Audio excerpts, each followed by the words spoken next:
only so much time that head coach has, but definitely we'll get back to you with the head coach interview. Yeah, and to your point, going forward with obviously the return of Brandon Engel and the quarterback position with Trevor Moon, I think regardless of whether or not it's Moon or Engel commanding the offense, look, there's no way to sugarcoat it. This team is coming in 1-3. The season has not started the way they wanted to, and they really need to hit the reset button. And we're all hoping that this bye week was an opportunity for Mike Young to have his team kind of mentally reset. And I think going forward, they're going to have a tough test coming out of the bye week with this Yellow Jacket offense that you alluded to earlier. This is an offense that averaging only 187 receiving yards, but don't let that fool you. They're coming in just over 240 rushing yards a game. This is a team that has scored 25 touchdowns over 5 games. They're averaging 5 scores a game, and it's a defense that has double-digit sacks. And really the matchup on paper, the biggest one tonight is going to be, of course, quarterback Caleb Hevner. He's coming in. The sophomore is throwing the ball as well as you possibly could. 69% of his passes this year have been completed for over 700 yards. He's thrown 6 scores, yet to throw an interception, and a quarterback rating to top it off at 127. Yeah, and you got a running back here, Asa Osborne, who is just going off the walls right now. Number 7, he's going to be out there for the Yellow Jackets. So far, 95 carries, 525 rushing yards on this season, and averaging, you want to know how many yards per game he's got? Go for 104. it. So, this is a Falcon defense. The Falcons carrying them since the start of the season. To carry them once again tonight. The focus is going to be on stopping the run, and then they're going to try and get the ball into Caleb Hevner. I don't know if you really want to do that because he can probably in pass coverage. So, going to be an interesting game plan that we're going to see. They're going to try and break this 2-3 game losing streak, that they've had. Lost 2 out of their last 3. And you've got a very solid Denison team that they're coming up against. And this is Denison's homecoming night. They're not hoping for what happened to the Falcons a couple weeks back. They don't want to lose on homecoming night. The Falcons don't want to lose again tonight. Yeah, this is a Yellow Jacket team, interestingly enough, has not won a game at home this season. They are 3-0 on the road and 0-2 at home, so the Falcons hoping that trend continues. Kicking from right to left in all their white. Gonna knock this one off. Lake Dallas kicks off. It's received at the 25-yard line, taken to the 35. Hit, bouncing off a defender at the 40-yard line. Return man for the Yellow Jackets. Tackled right past the 40-yard line, and we are underway tonight. Yeah, and that's Jalik Lewis, number 7. On the carry there. Good pursuit by the Falcons kicking unit. Able to cover, there's still been some struggles on the special teams. There's still some miscommunication on the PAT attempt, so that's something that had to have been a focus over the previous week. Starting at their 42-yard line, they got 2 receivers on the right, 1 lone on the left side out of shotgun. Hevner the man, he's going to hand it off to his back to the right. A lot of space at the 50-yard line. 45, Falcon territory brought down just shy of the Lake Dallas 40-yard line. First down for the Yellow Jackets, and a good gain on first down to start the ball game. Yeah, and a nice 15-yard gain by Jadarian Price, their running back, number 24. Big guy out there. Look for Asa Osborne as well, number 7. Next handoff to Price again. The left side is going to be stopped right around the line of scrimmage, short gain, if any, and it brings up second down. And, it's getting off to a fast start for the defense is key. They need to be able to get that breather. Offense needs to give them a little bit more time, but look, it's already back onto their own 40-yard line. Falcon 40-yard line. Second and 10, handoff Price again. He's got blocks in front of him. 35, 30, outside, pushed out of bounds right at the 25-yard line. The Yellow Jackets moving the ball. 3 run plays, 3 first downs. Yeah, that's just a simple outside zone play there, and a little bit of lost coverage by Kelvin Yuka. Wasn't able to get to the outside, got reached by that tackle. Hevner again hands it off to Price. He's got a block to his left. And no, Hevner's going to keep it to the right side. He's going to get to the 15-yard line. Slides out of bounds. Quarterback keeper going to get the ball right inside the 15-yard line, and it looks to be another first down for Denison. Holy moly. Sorry, look at this. They got a big tight end right there playing sniffer back, number 9. Look for Damian Smallwood, a sophomore. He's about 6'4". Hevner hands off up the middle to Price. Gets to the 10-yard line before he's hit from behind. Denison getting good push from that offensive line. They have had a lot of success early. They have ran the ball already 6 times. They've started at their own 38-yard line, or check that 42-yard line, and they're already at the Lake Dallas 15. Yeah, just Lake Dallas so far is getting their teeth kicked in on this first drive. They're running right up the gut, running to the outside, starting with Jadarian Price instead of their guy Osborne. Might be a little bit of a question mark on what's going on with Osborne. You see him on the sidelines. Why he's not in the game? He's their top running back, 524 rushing yards already, 140 yards per game. But they're going to stick with their man Price. So far, he's been cutting up the defense. Abner out of the shotgun. Going to give it to Price again. Left side, big hole. He'll walk in for a Denison touchdown. Opening drive for the Yellow Jackets starts perfectly, and it's 6-0 Denison right out of the gate. Yeah, and how about that? They just go run, run, run, run, touchdown. And, I mean, if that's what you want to do, and that's the type of team Denison is they're rushing for 225-plus yards per game. You know, the passing yards haven't been there. And Lake Dallas has been watching this film on the running game. You know these defensive coordinators, Jason Young, has been watching this film and say, look, here's the guy you got to stop, 24-7. What didn't they do is stop those guys. It's a slow start. That's something that we've seen. It's been a little bit of a tendency for the past several years that the Falcons have gotten off to a slow start. It's just a matter you can't probably fall too far behind in this one because it's a very powerful offense of Denison's. Yeah, one of the keys to the games that we didn't get a chance to touch on is going to be limit the rushing attack. This is an offense that, like we mentioned earlier, is averaging about 240 yards on the ground a game. You have to contain them if that's possible. And then don't put yourself in a hole early. You got to score. You got to try to play from ahead with this offense. And so far, two of those keys have been failures on the opening drive for Denison. So let's see how Lake Dallas can respond.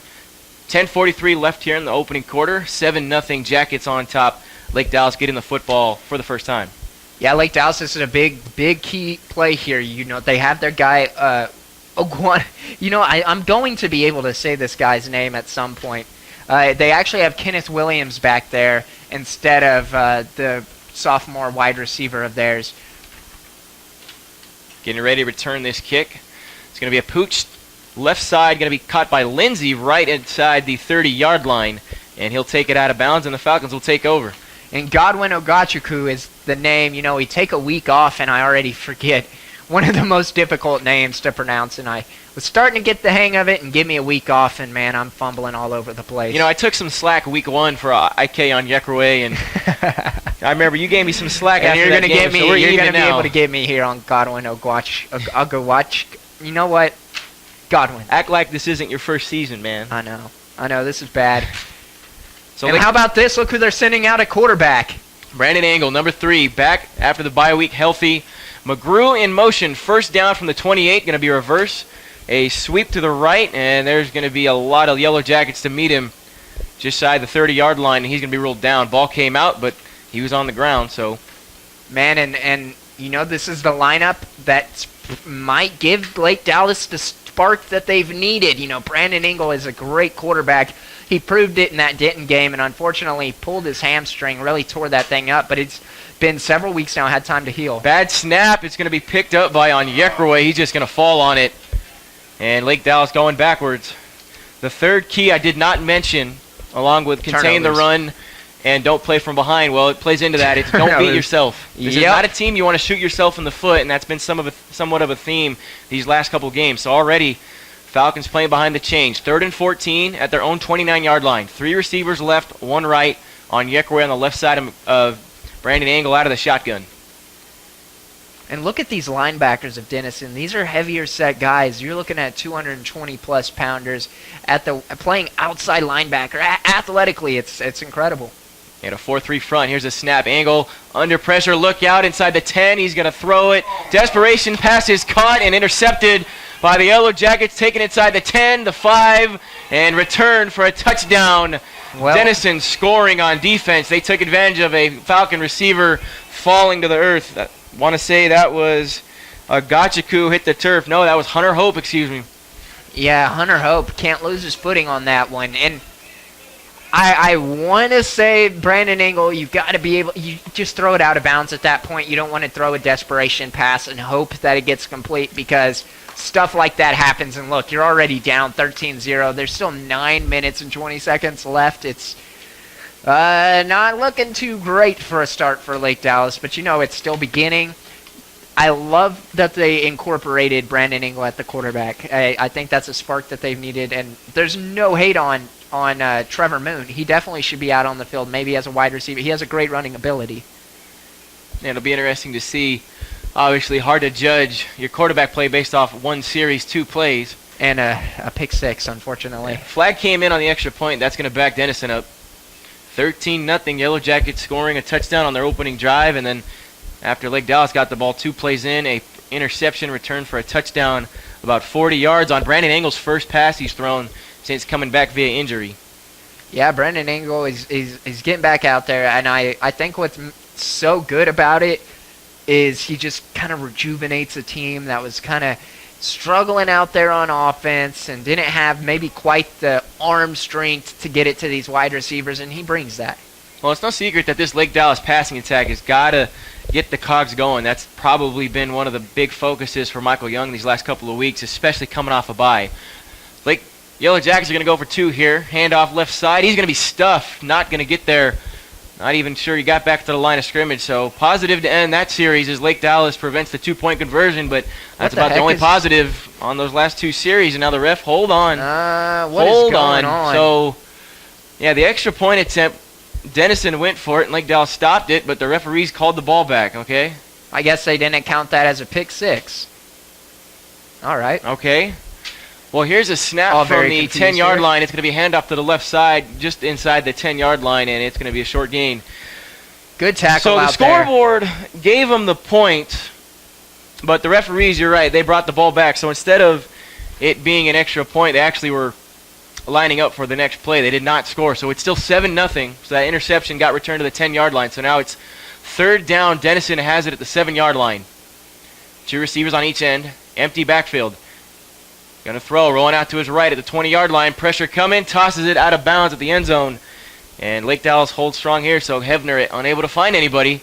And here comes the kicking unit out for Denison. Really good coverage out there by Austin Dabney on his man. It looked like it was Hevner aiming for his wide receiver, number 12, Kaleon Vaughn. And, man, there was nowhere to even find a wide receiver. Austin Dabney was all over it. So an interception taken inside the 10-yard line. Then the Falcons' defense holds strong. Field goal attempt, good snap, good hold. Kick is right through the uprights. And it's 10-0 Yellow Jackets. So it's a 2-possession game, but it's not the 14-0 game we thought it was going to be. 10-0, 8:09 left here in the first quarter. Falcons getting the ball back. Yeah, you got they at least saved 4 more points. So we'll see if they can improve a little bit more. I think we're ready to take a commercial break, and we'll be right back. You're listening to Lake Dallas Quarterback Club. Mark Tucker, your local Allstate agent, has been a proud sponsor of your Lake Dallas Falcons football before there was a Lake Dallas Falcons football team. Mark was a sponsor before there were automobiles, before there was even a Mark Tucker. Ha! Impossible, you say? Not if you know Mark Tucker. Your rate's too high? Your company raising your rates every time you turn left? Give Mark a try. Mention Lake Dallas while getting a quote, and for every quote, $5 will go to the Lake Dallas Quarterback Club. $5, $5, ka-ching! Mark Tucker, your local Allstate agent. Lake Dallas set to get the football back. 10-0 Denison with 8:09 left here in the first quarter. Falcons running 2 plays on offense. Second one ended up being an interception thrown by Brandon Engel. So they're looking to rebound here. Kickoff received at the 15-yard line, taken to the 25, brought to his knees is the return man for the Falcons, and it's going to be a field position starting right around the 25-yard line. Not too bad field position. That was Kenneth Williams, a little bit of a new name back there. They're getting Aguachaku a little bit more involved on the offensive side of the football. They want to preserve his legs, preserve his body after they've seen what's happened to Brandon Engel and some of these other guys. So once again, they're sending Brandon Engel back out onto the field. They're going to see what he has in store. If he can lead this team down into a touchdown on this drive, you might be seeing him for the rest of the night. So starting from their own 27-yard line, you got 2 receivers right, 1 left. Handoff, play action, angle to the right side, caught, round the edge with space at the 40-yard line, 50, 40, pushed out of bounds right past the 35-yard line, and a big play on first down. Not only nets the Falcons a first down, but it switches field position there in Yellow Jacket territory. That was Daniel Nava. Fabian Nava on the catch. It's all right, run. but that was man. He had some wheels. He was going. Great play call. I love it. Just a simple sweep route. Got it out of his hands quick. Great 50, almost 50-yard gain. At the 31-yard line, false start is going to back Lake Dallas up 5 yards. Had McGrew in motion, and somebody jumped early. Every So- time you hear that, that's just them shooting themselves in the foot. That's just my sound effect. And instead of saying shooting themselves in the foot every time, just gonna be. Yeah, playing behind the chains has been Got it. something the Falcons have done way too much this season. Man, See if they they got to can rebound here. First and 15 at the 36-yard line, Denison side. Two receivers on the right. You got Hope by himself down low to the left. On Yekraway, McGrew in motion. Angle, quick screen to the left Oh, side. Lord. Dangerous pass. It's picked off at the 40-yard line. Room to run. Goodbye. One man to beat at the 20. Makes him miss. That's Angle. The tackle in from behind inside the 10-yard line. Brandon Angle doing a great job of preventing a touchdown, but a interception. Second one he's thrown tonight.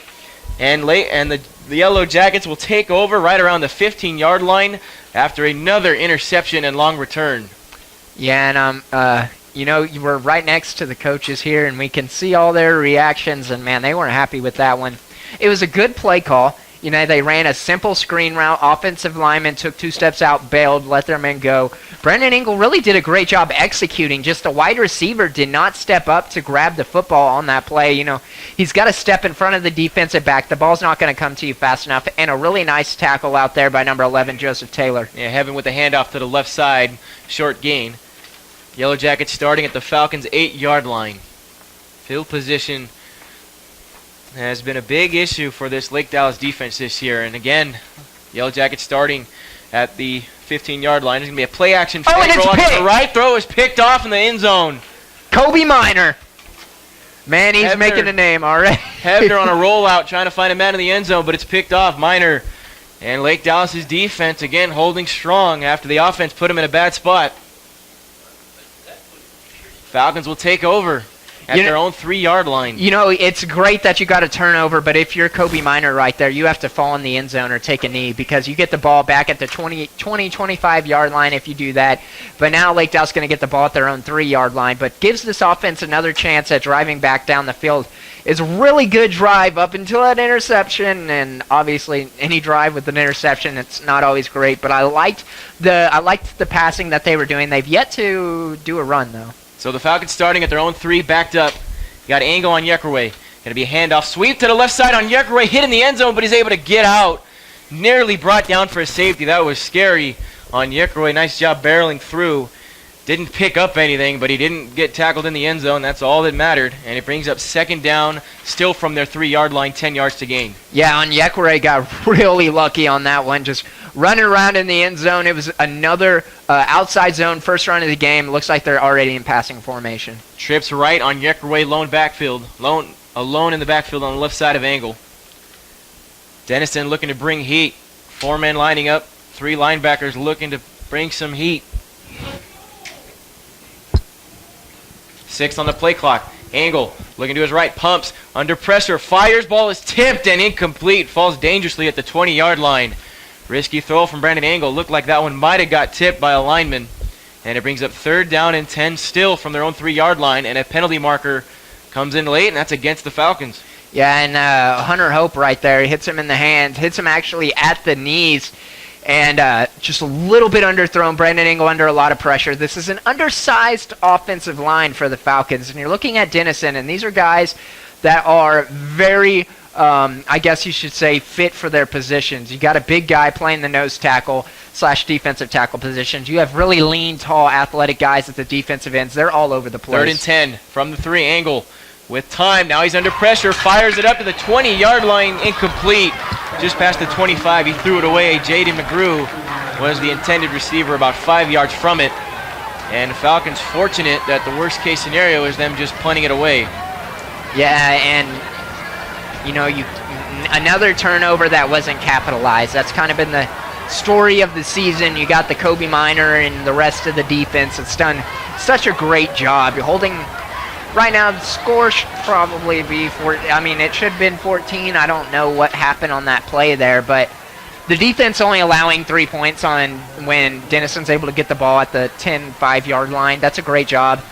They got to be able to capitalize on these turnovers that Kobe Minor and this defense is able to get. Short punt. It's up. Going to bounce to the 15-yard line and get downed right there. So that is going to be a net punt of 12 yards. So the Falcons not doing themselves any favors. Jackets again will start with great field position. 6-11 here, 10-0 Denison already on top. Yeah, this is really bad starting position that you don't want to be in with Hebner. And look who they're bringing in right now. They're bringing back their guy, Ava Osborne, their leading rusher of the season, trying to get with a little bit of a change of pace type of offensive style at the running back position. First down, handoff, right side sweep to the 15-yard line, barreling through the 10, tackled from behind. Decent pickup. That time it was Asa Osborne, his first carry of the night. Yeah, not a bad run by Asa Osborne. He's got some speed on him, hit the outside. They obviously love these outside zones, both times to the right. So both of them are to Dabney's corner. Second down, handoff, Osborne again, left side, barreling through, has some daylight, but he's tackled from behind right around the 3-yard line. So the Denison knocking on the door yet again. 5:45 left in the first quarter. Pursuit out there by Kelvin Yuka coming from the left defensive end position, tackling his man from behind. Quick tempo, handoff again. It's Osborne. He's going to get stuffed right around the 2.5-yard line. Denison picking up the pace. They did not waste any time to get that snap off. Oh, not at all. And what I was saying is they don't go towards Kobe Minor's side. They look for wherever Kobe Minor's not at, and they're going to throw the opposite way. You have Dabney and Joseph Taylor on each end. Third down and goal. Handoff again. Osborne left side to the 5-yard line around the edge. He's brought down right around the 4-yard line. So Denison unable to get anything on the ground those last two plays. And again, this Falcon defense put in a bad spot by the offense is holding strong. And actually that brings up third down now. So third and goal at the 4-yard line. Here we go. Quarterback Hebner looking to the sideline. He's got two receivers right, one left. Osborne now on his left hip. Third and goal from the 4. Snap. Pitch to the left side. Osborne makes a man miss. No, he's brought down by the shoestrings on his feet. And he stopped right around the 2-yard line. It's a touchdown saving tackle. That was Kellen Ferguson out there making the shoestring tackle. Nearly got juked. You know, this offense is good at fooling us so far. They ran that fake with Hebner earlier on, and they're able to sell it. They have these really good running backs. They know Lake Dallas is keying in on the running backs. Keeping the offense on the field. Fourth and goal from the 2-yard line. Denison's going to try to punch it in. Hebner looking at the sideline. He's got two receivers wide right, one to the left, and then Denison is going to call a timeout. No check that. Lake Dallas will stop the clock. So Michael Young trying to force the hand of the Yellow Jackets. 10-0. Denison on top, threatening with a fourth and goal from the 2-yard line. This is your Lake Dallas Quarterback Club. Stay with us. Hey Falcon listeners, Fab Solis here to talk to you guys about James Wood Auto Group. They'll get you in your new car hassle-free. Find your next car at James Wood Auto Group, located off I-35 South in Denton. Go Falcons!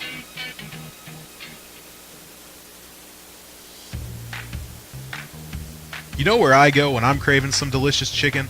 I stop by Chick-fil-A, located in Kensington Square on Swisher Road in Corinth. Be sure to try the new Smokehouse Barbecue Bacon Sandwich, and remember to try out the Chick-fil-A One app, available on the Android and iOS App Store. Eat more chicken, Falcons. 10-0 Denison on top.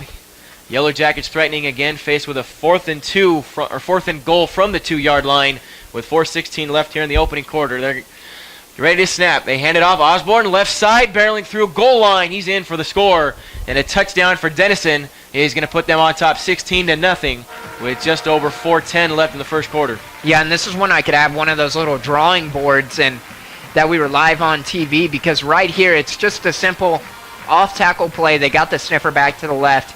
All they got to do is just follow that sniffer back, and they have this right tackle on the offensive line pull around, leaving a huge gap for Osborne to run through.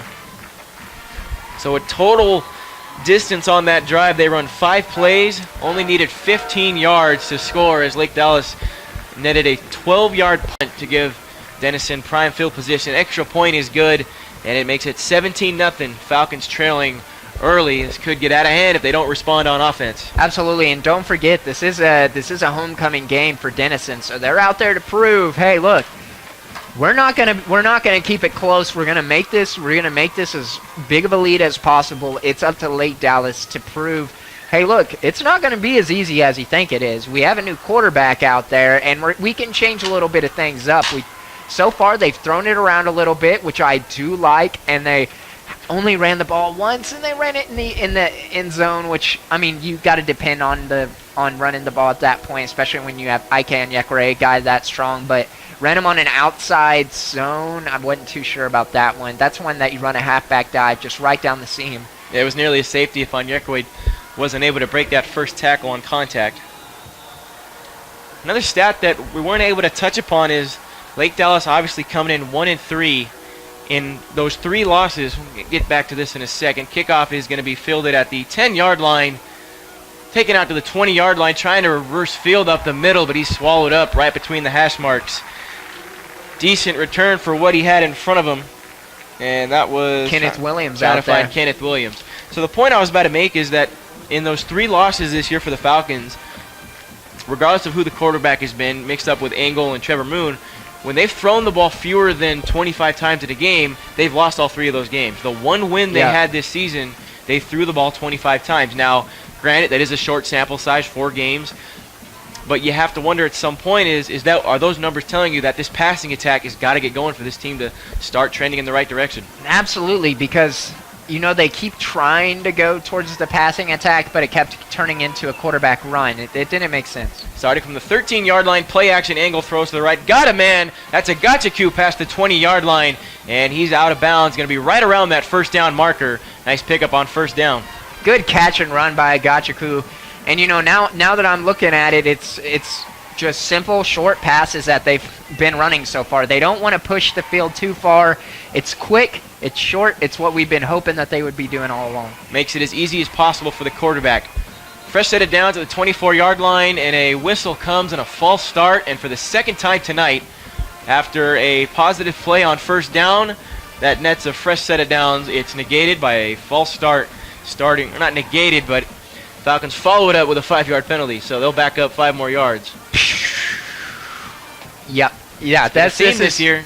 This has been a huge theme, and it was a theme come towards the end of last season as well. It's what lost them that playoff game over in Corsicana, and once again, it's carried over to the start of the season. So from their 24, 1st and 10, throw to the left screen to Nava. Can he get a block? He's going through right around the 25-yard line, brought down. See where they spot it. It's a very short pickup, and it'll bring up second down and long as they spot it. 9 to go. Hunter Hope out there on the catch and run. Once again, just a screen pass, quick, get it out of his hands. They don't want to throw another interception. Nothing's worse for a quarterback's around throwing 3 picks within the first quarter. Trips right, angle looking after the snap, humping, under pressure, let's go. Dangerous pass, it's incomplete, out of bounds, right around the 40-yard line. Angle did the right thing throwing that one out of bounds. There was no one there. No one open at least, and it brings up third down. Yeah, and you can always tell when someone's not quite a natural at quarterback because, and Brandon Engel's great. He's great. He's killing it on the short passes and the intermediate ones. But when you see him really have to load up, he's got to kind of bend his back a little bit. And if you get hit on that, on that front side, you can really get a bad injury. So right tackle has a lot of work to do in order to protect Brandon Engel's front side. Gun double set. Angle going to throw. Left side. He's got Hope. Incomplete off his chest. There was contact. Angle and Hope looking for flags. They're not going to get one, and it brings up fourth down. Oh, man. And it's going to lead to another punt. So 17-0, 3 minutes, 18 seconds left. They're giving it back to the high-powered Denison offense, who's so far with Ava Osborne and their guy number 24, Jadarian Price, has just been carving up the Falcons defense so far. And Falcons defense has been the stronghold so far of the year. Bad snap. Ball is picked up on the ground. It's loose. It's going to be picked up by Denison.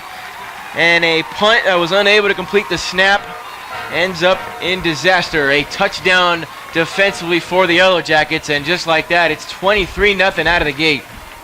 You can't take your eyes off special teams. You can't. Because disastrous things can happen, as we've seen a lot this year.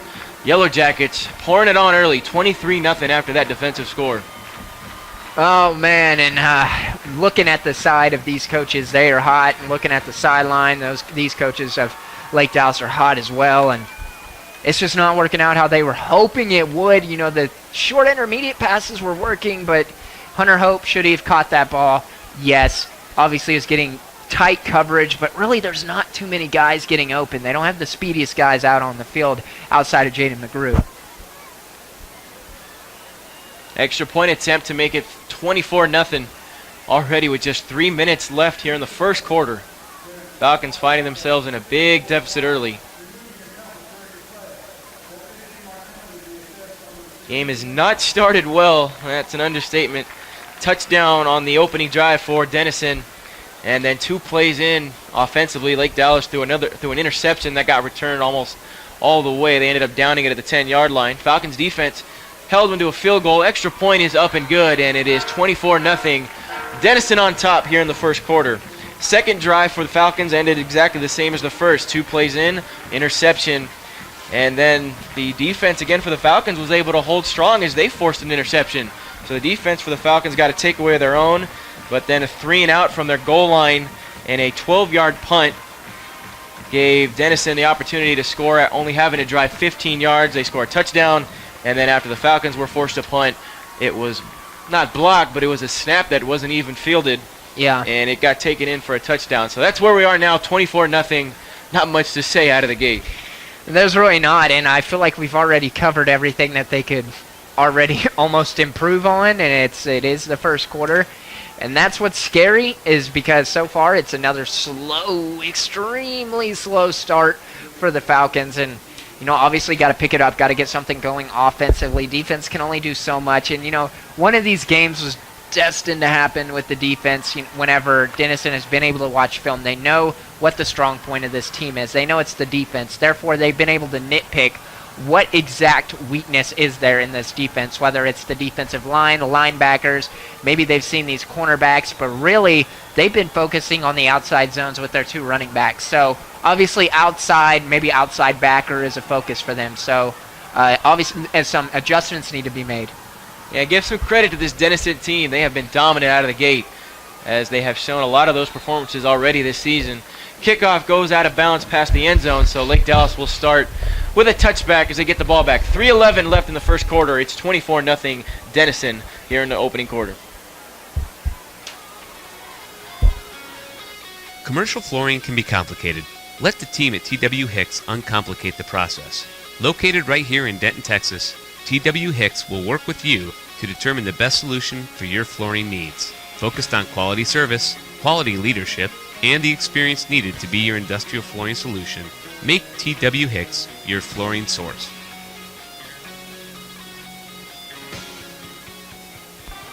All right, Falcons taking over at their own 25-yard line. 3:11 to go here in the first quarter.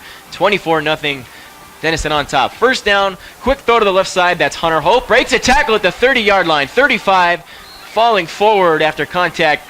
He's just shy of the 40-yard line, and it's a first down for Lake Dallas. Nice 14-yard gain by Hunter Hope, making the first man miss. That's something that they needed, especially with the quick passes.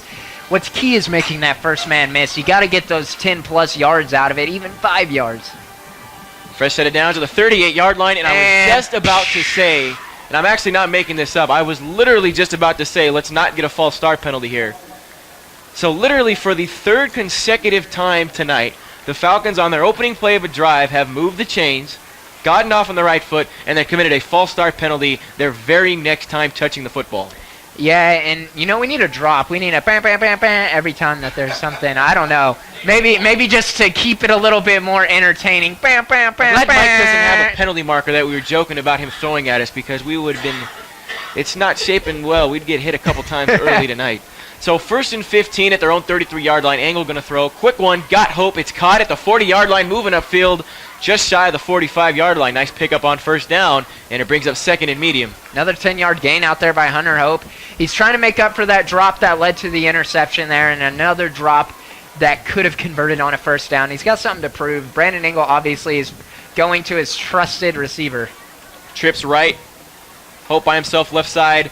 Sweep to Onyekwe out of the right side. 45-yard line to the edge. 50 past the first down marker. So Lake Dallas moving the chains again. And they are entering Lake Denison territory. Really good run by Onyekwe. Yeah, really good speed out there by Onyekwe. Nice 6-7-yard gain. Man, that guy can move, and then he cuts upfield, just lowers his pads, gets those extra 2 yards. Just great job running. He's very knowledgeable. Halfway there at the 50. Sweep left side. 45. And he's going to get swallowed up right around the 45-yard line. That's a Gachaku on the sweep. And it brings up 2nd and medium. So Lake Dallas picking up nice chunks on first down. And that's what you got to do to get a struggling offense going. Absolutely. And I don't want to jinx anything, but you have to protect the football. You can't give it to the other team right now. You need to get some 4. points. Nava on the sweep, gets around the edge. He's got 2 Jackets. Oh, he cuts upfield and gets past him nicely. Made 5 Jackets miss. Able to get right to the 36-yard line depending on the spot. But regardless, it's enough for a Lake Dallas first down. That was a nice move by Nava. Whew, man, and it's getting a little intense down there between center Kellen Culberson and for Yellow Jackets number 39, the defensive tackle Jordan Hunter. They're just getting after it today. And a timeout's going to get called by Denison, so they're going to talk things over. Lake Dallas offense starting to move the chains a bit. They're at the 35-yard line on the Jacket side. Still down 24-0. 1:32 left in the first quarter. You're listening to your Lake Dallas Quarterback Club. What's going on, everybody? Darren here to talk to you guys about LCFCA, the most amazing youth sports association in Denton County. Their mission is to promote a positive environment in youth football and cheer, fostering character, athleticism, teamwork, and sportsmanship.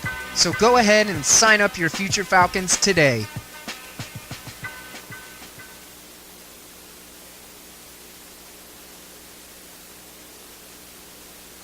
Maston Air Conditioning and Heating, owned and operated by Jason Maston, located at 380 Main Street in the heart of Lake Dallas. Give them a call at 940-321-5392 or click mastonair.com. 1:32 left in the opening quarter. 1st and 10 at the 35-yard line. Jacket side. Angle out of the shotgun. He's got 2 left, 1 receiver right. He's got Trevor Lindsay to his left hip. He's going to throw. Quick slash to the right side. Flag falls as the pass is caught just outside the 30-yard line and tackled out of bounds. Let's see what the penalty marker Lake is. Dallas. You got the you got the head ref right here calling it against Lake Dallas right now. False start. That came in late. Falcons. Replay first. Third time tonight. I think the 4th time tonight have been called for a false start. You hate to see that. I'm trying to keep come it a in. little upbeat, but you know it might be some people I'm listening. trying. Some people listening may see it as a negative. I'm just trying to keep it light in here, guys. And no one can blame you. You can't be dreary. So they back up 5 yards once again. Angle will take over again from the 40-yard line. Quick throw to left side. Hope caught with a block to the 35-yard line before he's brought down. And that's going to bring up 3rd down and about 10 yards. So they're back not playing behind the sticks anymore, but again, 3rd and long. Falcons at the 40-yard line with 1:12 counting, still down 24-0. Yeah, Lake Dallas got to get after it here. Brandon Angle threw that was just a nice throw out there to the side, and you got a 2nd down. Got to get to the end zone. You have to. They got 2nd down and 9. They replayed 1st down last time. Angle going to throw on 2nd down. Throw left side. Hope sideline in and out of his hands. Might not have been a catchable ball. Good coverage for the Yellow Jackets, and it's incomplete, and that'll bring up 3rd down and 9 to go from the Jacket 34. Yeah, it looks like even Hunter Hope got it by with a little bit of a push off on Jalik Lewis, the cornerback out there. And you got to think, why isn't Engel targeting McGrew right now? McGrew is one of the most electric players out there. Kobe Minor, he can only be on offense so much. We all know that. But you got to think it's only a matter of time before Jaden McGrew starts getting the ball in his hands. 3rd and 9 at the Denison 34-yard line. Angle going to throw, looking right, good protection. Gets it off, passes in and out of the hands of a Yellow Jacket.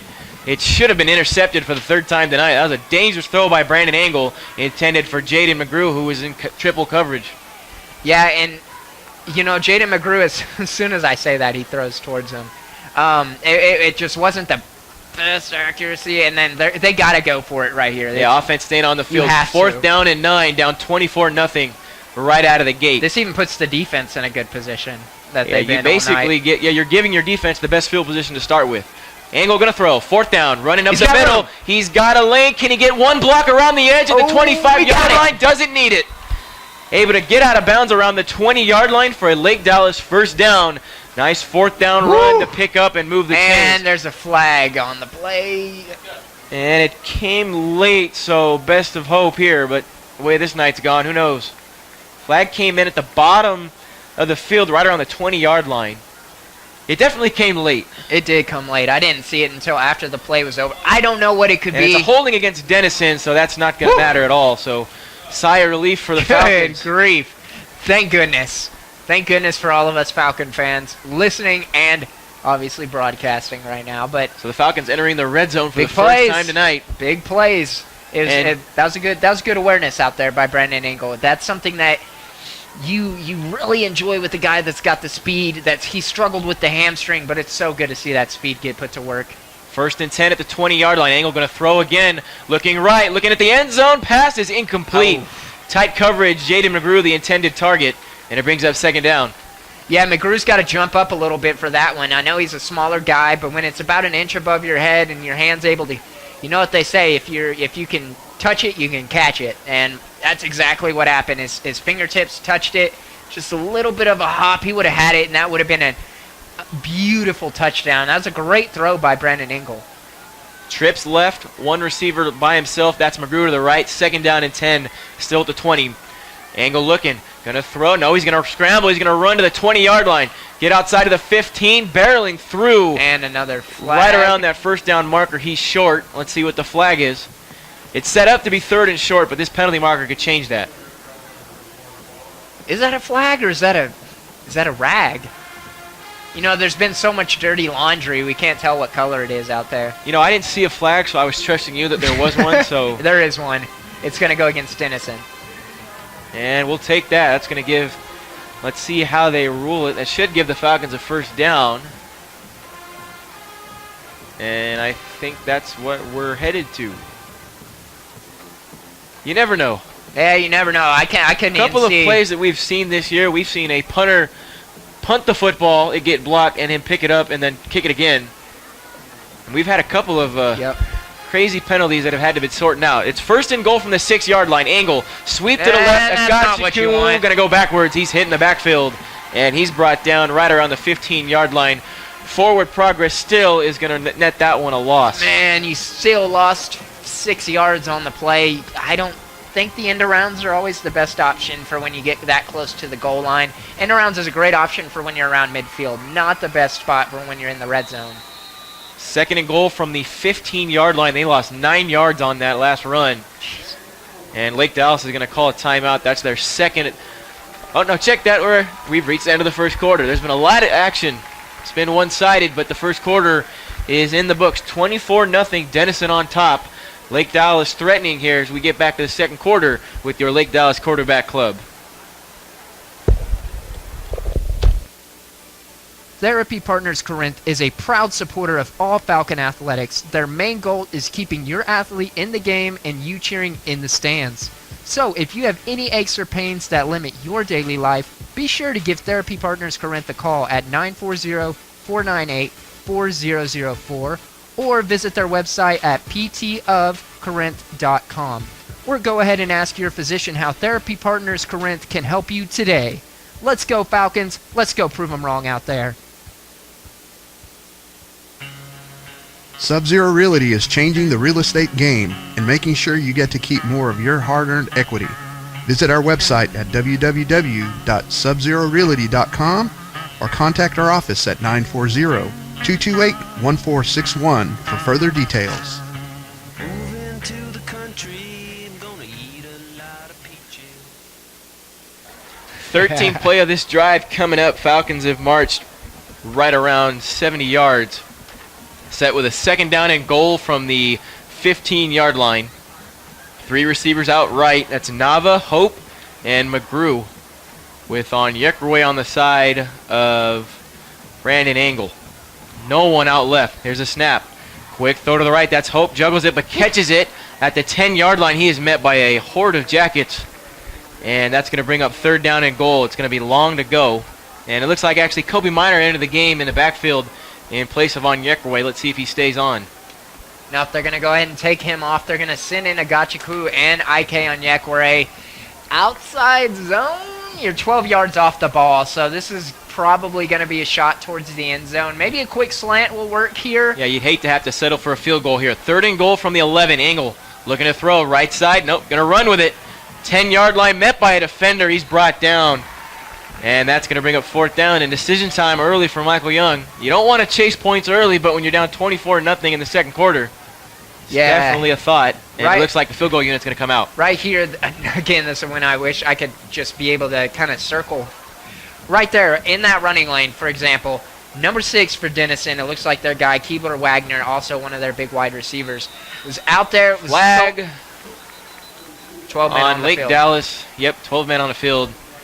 And that is going to make what would have been about a 29-yard field goal.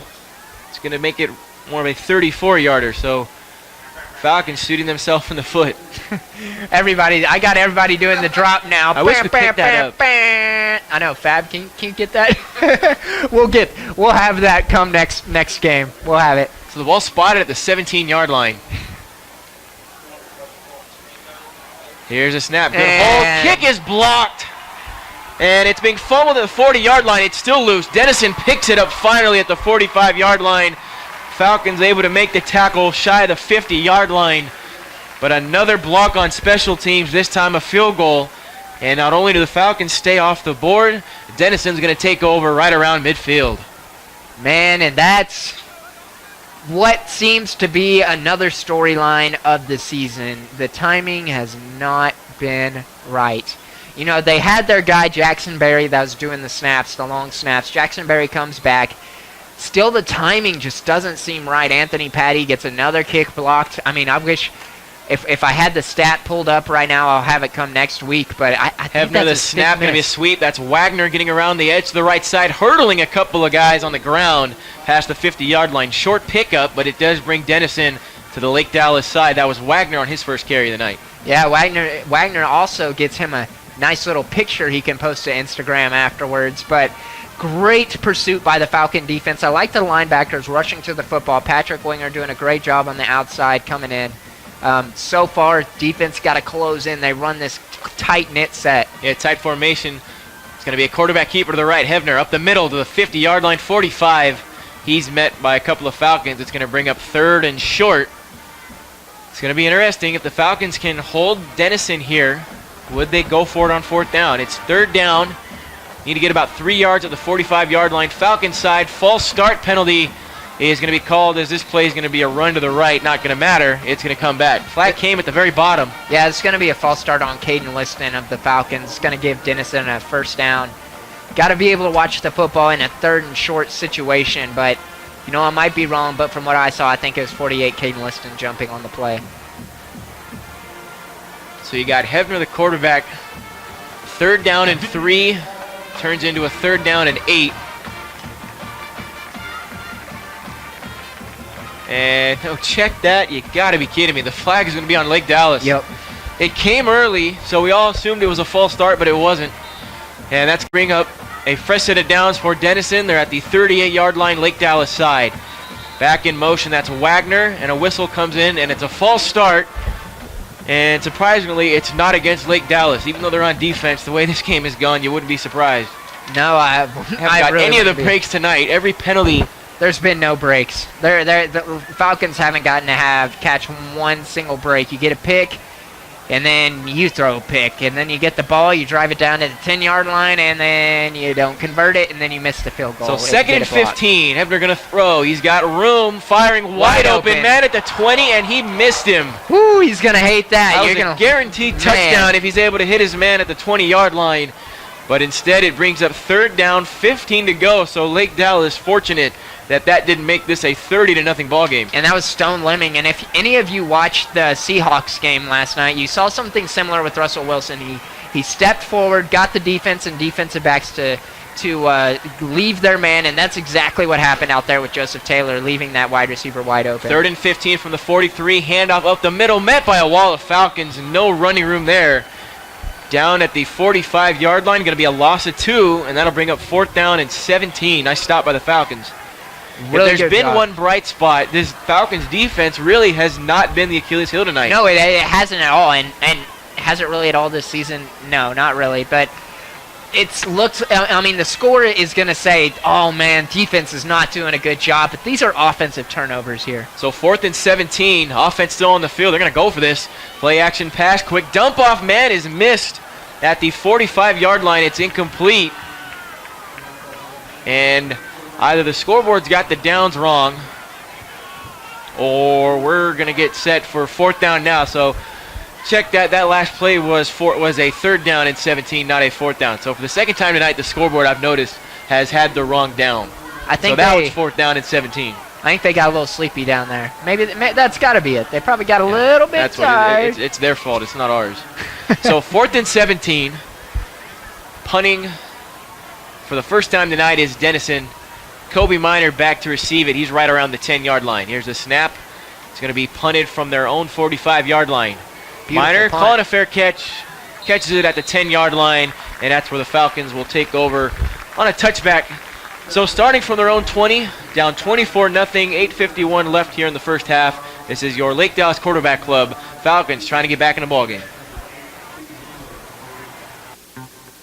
Hey, Falcon fans, your local community bank, Point Bank, would like to invite you into its location right here in Corinth to get your very own Lake Dallas School logo debit card. It's free when you open a new personal checking account. Point Bank is a member FDIC bank.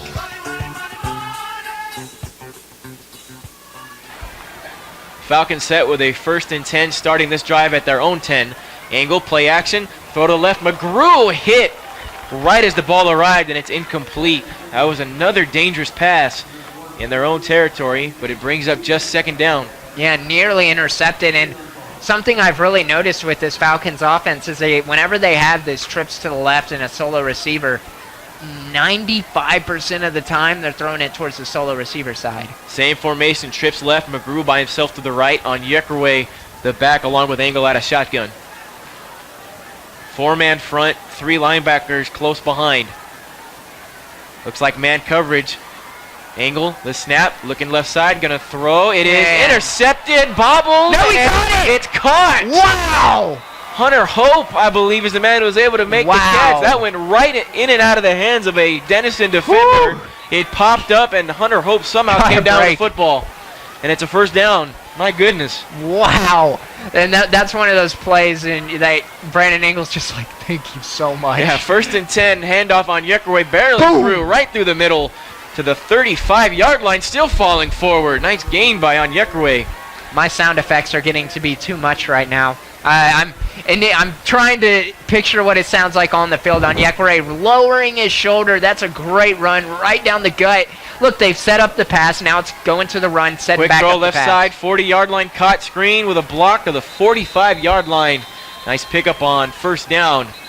Trying to see who the man was for Angle we found. I want to say it was Fabian Nava. Regardless, it's going to put the Falcons with a 2nd down right around their own 45-yard line. And this is exactly what we've been talking about. They need to establish either the pass or the run. And what have they done? They finally established the pass. They're able to run the football with IK on Yeckerway. 2nd and 2 at their own 46. Handoff up the middle on Yeckerway. No, that's Lindsay to the 50. Gets the 1st down, barreling through the middle. 40-yard line on the Denison side. He's tackled. Lindsay getting the momentum going forward. So on Yeckerway and Trevor Lindsay running downhill, and it's put the Falcons in Denison territory. Fresh set of downs. Yeah, they got plenty of time here. Lake Dallas is on a groove right now. And they're upping the tempo here. Another handoff. Lindsay fell down as he got the handoff from Angle. And that play was killed before it started. So that's going to bring up 2nd down. I think Lindsay might have gotten to the line. But regardless, nothing there. So personnel for the Falcons now is Agachiku, McGrew by himself to the right. You got Nava and Hope to the left. Angle with on Yeckerway on his left hip. 2nd and 10 at the Denison 34-yard line. 24-0, Jackets on top, 7:15 left here in the 2nd quarter. You got a blitz coming in hot here from the middle linebacker of Denison. They got to be able to pick it up here, and that's... Which means you might have man coverage. Angle, quick, throw to the flat, drop by on Yeckerway, shy of the 35-yard line. It went forward, but on Yeckerway, you could tell he was running upfield. Check that, you're right, Agachiku. Yes, sir. Looked like he was running upfield before he caught the football, and it's incomplete, brings up 3rd down. Yeah, that's a killer. That's one of those rookie mistakes that you make, and now momentum's starting to slow when you're trying to establish something. They're expecting a run at this point and able to get back into field goal position, but you have to pass it. Double set out of the gun. 3rd down, 10 to go. Handoff inside on Yeckerway. Short gain, got about 2 yards before he's brought down from behind. And it brings up 4th and 8, so conservative call on 3rd down. Still leads to 4th and long. And you got to think right now, Lake Dallas, are they going to go for a 2-point conversion if they can hit pay dirt, hopefully this drive? Right now they got to focus on getting a 1st down. 4th and 8, going for it. They got a screen. Quick screen. It is dropped by Ake on Yeckerway. At the 45-yard line, he had room to run, but that drop is going to lead to a turnover on downs. It's the third time tonight that the Falcons have given the football away, and that's not including 2 blocks on special teams. So the Falcons offense, only once tonight have they given the ball back to Denison on their own terms. Oh, man, and everybody up here is just going berserk right now because it's just like, oh, they get so close, and then they get into the red zone. They get 5 yards away from the red zone, and then all the momentum just completely goes away. 47-yard drive stalls, and first down handoff for Denison is going to be a run that's going to get swallowed up for a very short gain, if anything. Joseph Puckett was in there on the tackle on Jadarius Price. Great. I loved the defensive ends crashing in between these sniffer backs. That's one of the things they like to do. Sniffer back, think of it as basically it's a tackle that's constantly going to be pulling. 2nd and 10 from their own 33. Handoff. Jones, nope, keeper. Heaven going to run to the left side to the 40-yard line. Didn't quite get there. He met a couple of Falcons. And a short pickup. Heavener on the run. That brings up 3rd down. Yeah, and it looks like Denison sticking with a hurry-up type offense. Falcons got to get set and ready to go. 3rd and 10. Actually, check that 3rd and about 5. They're just shy of their own 40-yard line. Heavener out of the gun. He's got 2 receivers out wide right, 1 to the left. He's got a tight end along with his back. He's going to pitch it to him to the 40-yard line out of the edge. Can he make a man miss? He can't. He's brought down, but he fell forward. That's going to be That was Jay inches Price short. brought down right around that first down marker. It's all going to depend on the spot. Yeah, that's inches short. And it looks like right here that they got 4th and about 1, and they're going to keep the offense on the field. Yep. Under center, Heavener going to sneak it right through, and it looks like he got it. Good blocks up front, and Heavener's able to keep the ball in the quarterback sneak for a first down. And you have a man down on the field for Lake Dallas. That's number 44, Junior Flores, who's been having some injury issues for the past couple games, but also has had a huge impact, but down on the field. Going to take a quick injury timeout right here. We'll be right back, excuse me. You're listening to the Lake Dallas Quarterback Club broadcast.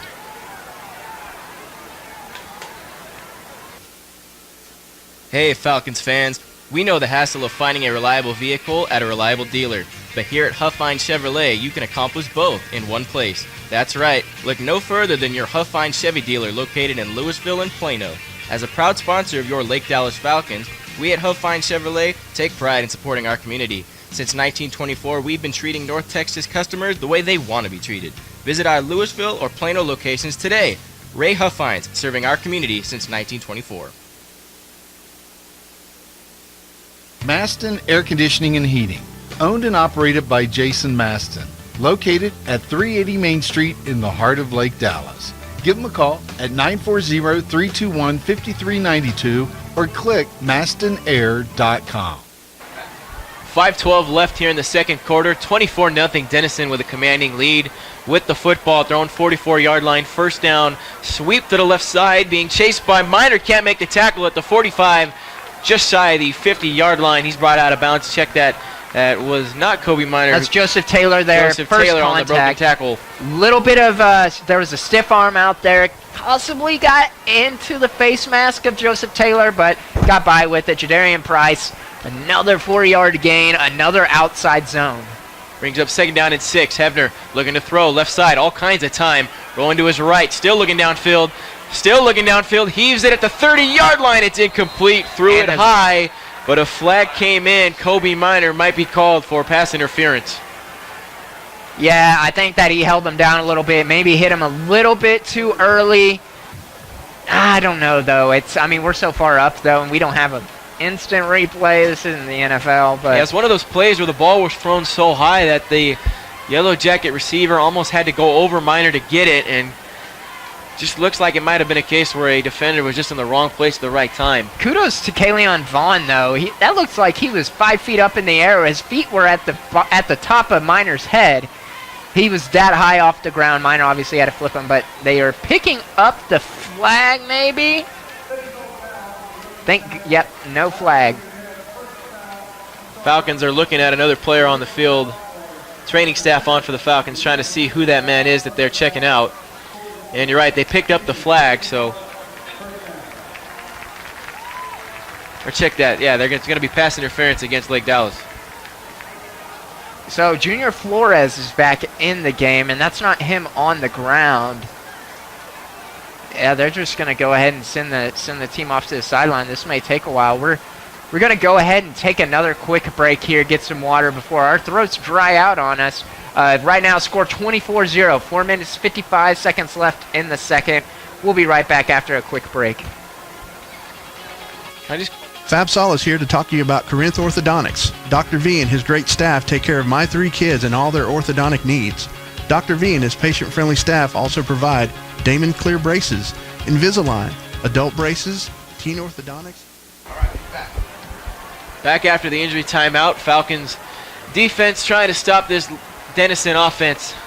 Yellow Jackets have it at the Lake Dallas 37-yard line. 1st and 10, just inside 5 minutes to go here in the second quarter.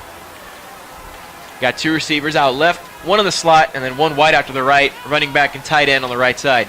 Hebner handed it off. That's Price trying to get around the edge. He's going to sweep it to the 35-yard line. Brought down from behind.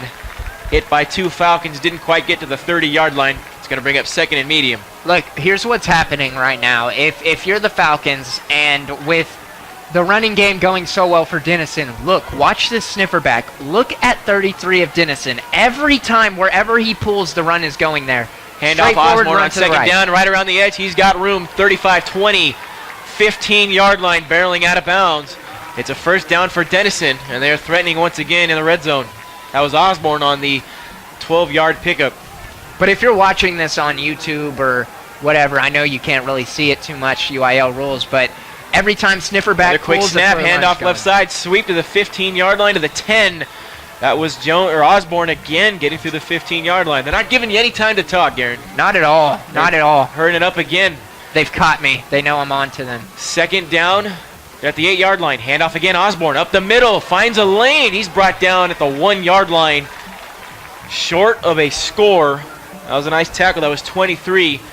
Oh, no, and you got number 7 down on the ground, the captain, Kelvin Yuka, another injured player. Yeah, it's Christian Hernandez who saved the touchdown, but you're right, injury timeout again for the Falcons.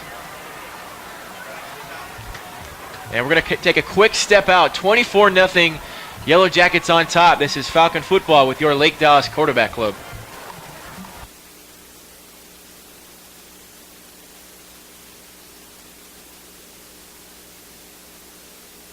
Dr. V and his great staff take care of my 3 kids and all their orthodontic needs. Dr. V and his patient-friendly staff also provide Damon Clear braces, Invisalign, adult braces, teen orthodontics, and 3D Smile technology. His office is conveniently located at 3901 Swisher Road. Visit them at www.corinthorthodontics.com for your complimentary consultation, or for information, email them at info@drvortho.com.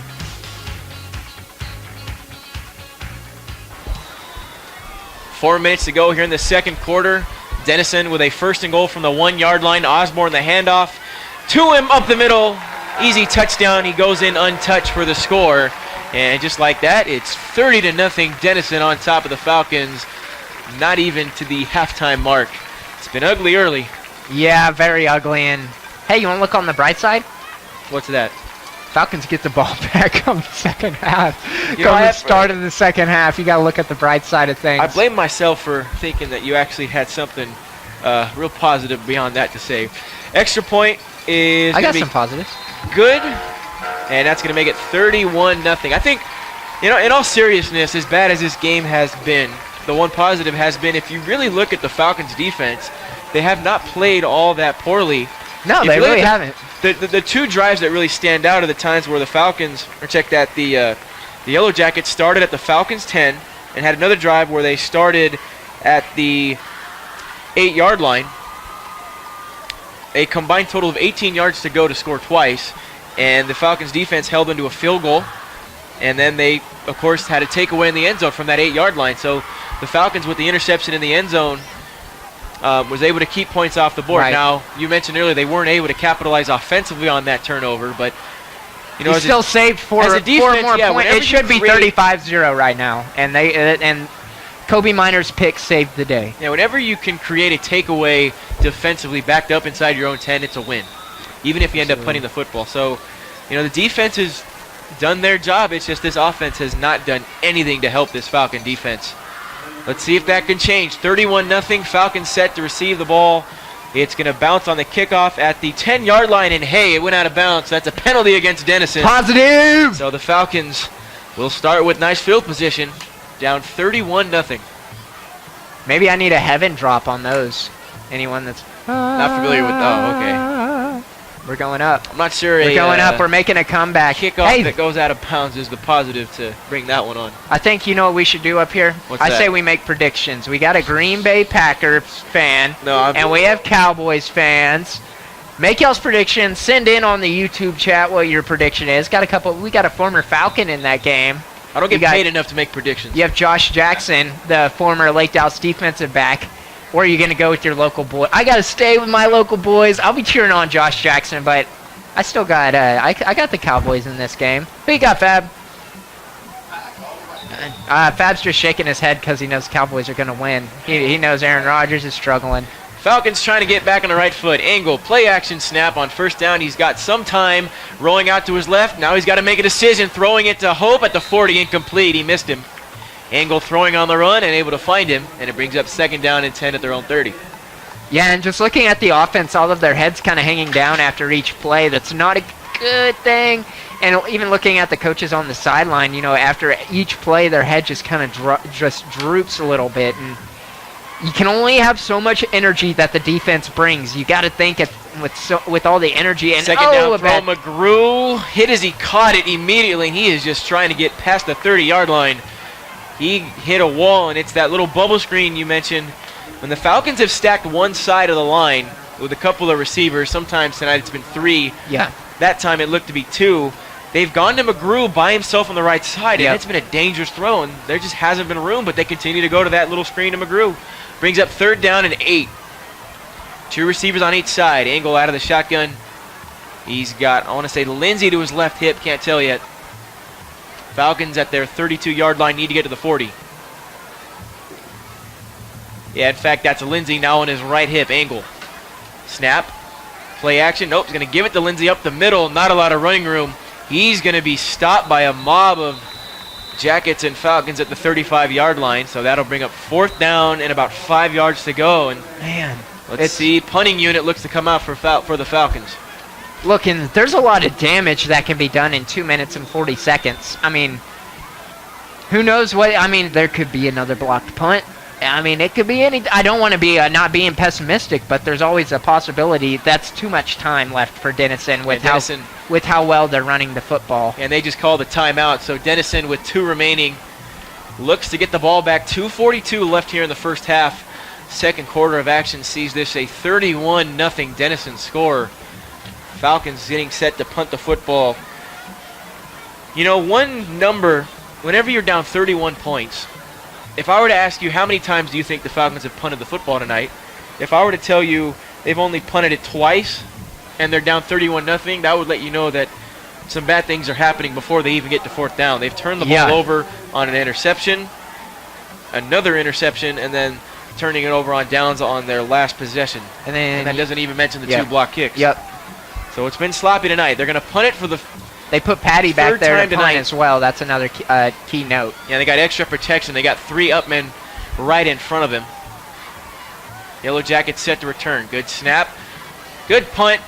This one's going to fall at the Yellow Jacket 40. Take a Falcon-friendly bounce to the 30-yard line. Falcons trying to wish it to keep going, and it's going to stop right around the 28, 27-yard line, and Denison will take over. So the Falcons able to successfully punt and switch the field. Let's see if the defense can keep the Jackets off the scoreboard to end the second half and the second quarter. And for people that maybe didn't know that Patty wasn't the punter, the normal punter is sophomore Preston Gregg, who has gotten 2 blocked punts so far. Has just kind of struggled with his timing tonight. Nice kick out there by Anthony Patty. He had a blocked field goal, unfortunate, but maybe those punts, those deeper punts, maybe that will help him gain some of his confidence back. Empty backfield. Hebner going to throw. Under pressure. Dump off to his fullback at the 25-yard line. He's going to be tackled just shy of the 30-yard line. And it's a short pickup on 1st down. Yeah, and the guy on the tackle on that play was Big Junior Flores. just able to big fullback, and Denison is not short on size. I will tell you that, and that's their big fullback, Caden Earnhardt, with the catch and run of a yard. Yeah, it's one of the few high school teams that has a true fullback on the roster, and they utilize him. Second down, handoff, option keeper. Hebner rolling to the right, 40-yard line. He's through. 50, 40, 35, 30. Can he get there? 25, 15, 10. He's brought down just inside the 10-yard line. Hey, and a big run for Hebner. Before you even say anything negative, can we talk about that speed of Kobe Minor? I mean, he was 20 yards behind. That was insane. Hebner had a 20-yard head start, and he got tackled by Kobe Minor, who was 20 yards behind him. That's insane to me. First down handoff, left side, short gain, swallowed up just inside the 10-yard line, and that'll bring up second down, 135 and counting. And you have Junior Flores back on the ground again. Oh, you actually have two. You have Junior Flores and Kelvin Yuka back on the ground. So definitely not something you want to see. These guys are really struggling. It could be just cramping up. I mean, it is a little bit of a humid night. Today's been really humid. Temperatures are supposed to drop. I'm going to pull up the weather here just to make sure all of what the conditions are like here in Denison. But it's 81 right now, 74% humidity. So it is a little muggy out there, but it's not too bad. I mean, temperatures are dropping come, let's see, Monday, 75. Fall's finally coming. I'm going to see if I can pull up some of the scores around the district here. And AJ, if you can take it away from right here while I get this pulled up. Yeah, go for it. So we got 31-0, Denison on top. 132 left here in the second quarter. Falcons are trying to get something going offensively. It's been a fruitless night. If you're just joining us, the story of the night, Denison started with the football. They went 58 yards on their opening possession and scored a touchdown to start it. So after they took a 7-0 lead, the Falcons ended up throwing an interception on their opening drive. And Garen, it looks like you're ready to go. I got it all pulled up here. And the Princeton Panthers right now facing off at the Frisco Raccoons. Right now, Frisco Raccoons off to a crazy hot start. First in district, 14-7 right now, leading Princeton at the half. The Reedy Lions are facing off at Frisco Memorial. Right now, they are leading 16-0 at the half. And man, this is just a week full of shutouts so far at the half. Right now, Lebanon Trail facing off against the Lovejoy Leopards. Right now, Lovejoy up 35-0 at halftime, and your Falcons are down 31-0. 3 minutes 51 left in the second quarter. So hey, shutouts are very common tonight. Obviously, you got some big games going on. You have the big South Lake Carroll game against Geyer, and man, Kelvin Yuka is still out there on the ground. But I'll have more on that South Lake Carroll Geyer game come in just a few minutes. But it looks like we might have to take a couple of seconds, and Kelvin Yuka thankfully is getting back up. Yeah, he's going to be helped off the field. Let's see if he can get off the field under his own power. So, so far tonight, there were a couple key points that we didn't really get a chance to get into, and, part of that is just the way the game has gone. Early on, I thought the number one point that we didn't get to touch on is the fact that the Falcons 0-3 in games where they haven't thrown the ball at least 25 times. Their lone win was the only time this season that they have thrown the ball more or at least 25 times. And the way this game has gone, 31-0, how many times do you think the Falcons have thrown the football tonight? Shoot, I'd probably say they got to be sitting at, 15? We are at 21 pass attempts already with just 1:28 left in the second quarter. And we're ready to go. Denison going to snap it. There's a penalty marker. Handoff to Price. No, Hebner's going to keep it. He's going to get barreling through to the 5-yard line. Hit out of bounds. Let's see what the penalty marker is. It came before the snap. And it looks to be offside against Lake Dallas, so that's going to give some more room if they indeed accept it. 1:20 left here in the second quarter. Refs are still trying to sort this out.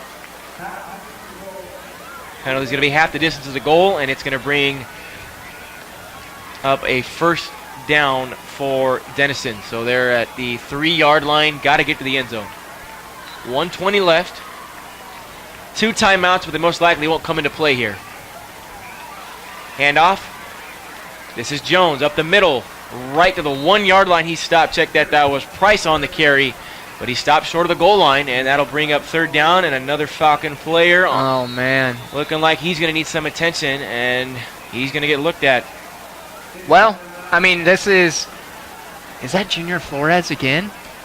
You got Had a rough night, if that is indeed Flores on the ground. Or is this Flores trotting back into the game? Now that Flores is coming back into the game, We this got number is 48 for the Falcons. We need some binoculars on It here. looks like Caden Liston. Oh man, He's they're running thin at defensive line at this point. You're losing your backups. Your starters are already dealing with some key injuries, so just a rough time for the Falcons right now. Yeah, training staff going to look at Liston at the 2-yard line. We're going to take a quick step out. It's 31-0, Denison on top, threatening at the 2-yard line with 1:08 left here in the first half. If you're looking for some new bling for your ring, look no further than Jostin's Jewelry. Not only are they Denton-based, but they are proud supporters for the Lake Dallas Falcons and supplying our junior class with their class rings. Visit them at www.jostins.com or visit them at their location on I-35E across from Medical City. Let's make it a great year, Falcons.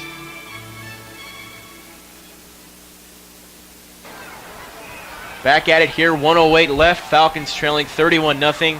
This is your Lake Dallas Quarterback Club. I'm AJ Tellers, alongside me, Garen Shine. Ka-chow. Fresh set of downs, but it's at the 1-yard line. Goal line is the yard to gain. You got Price in the backfield, Hefner out of the shotgun. They're stacking it up tight. First and goal, handoff inside. This is Price barreling through the left side. He got stopped right at the goal line, but he was able to punch through. No, that was actually an offensive lineman. He pitched it Did to he? a lineman. Big boy Check that an touchdown. option, you're right. Oh man. But regardless, it's a rushing touchdown for somebody, and it's a 37-0 ball game.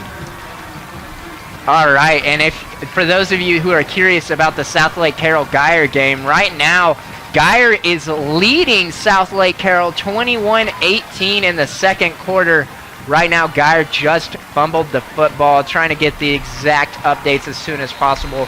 But the latest thing right now, Extra points up and good. It's now 38-0. Go ahead, Garen. Geyer leading 21-18. Biggest game, I think you could say, in Texas high school football happening tonight. So keep track of that. And also, you can still be listening to us on YouTube on our Lake Dallas Quarterback Club page. And shout out to all you guys who are watching on our YouTube page. And shout out to all you guys who might be in the stands over around here in Denison listening to us on the radio. We love you guys. Make sure you go and comment on here, and we'll be sure to shout y'all out on air.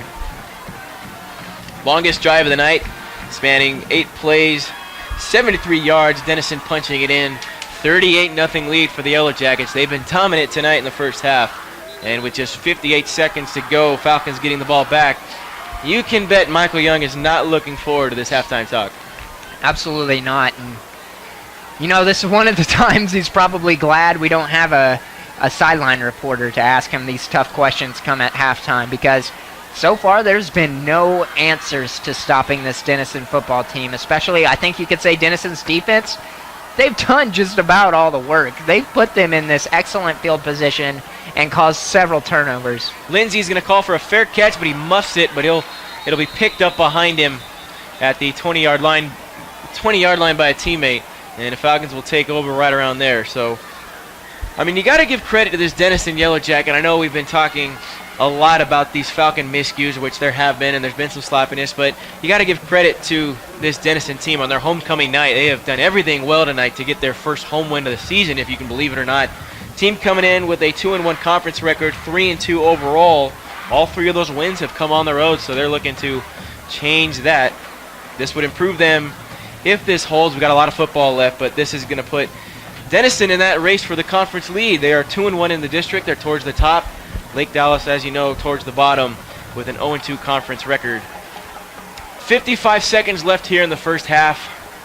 Fresh set it down, starting at their own 20. Engel by himself, going to throw left side on a wheel route for Lindsey, but Lindsey wasn't looking. Miscommunication there between Lindsey and Engel.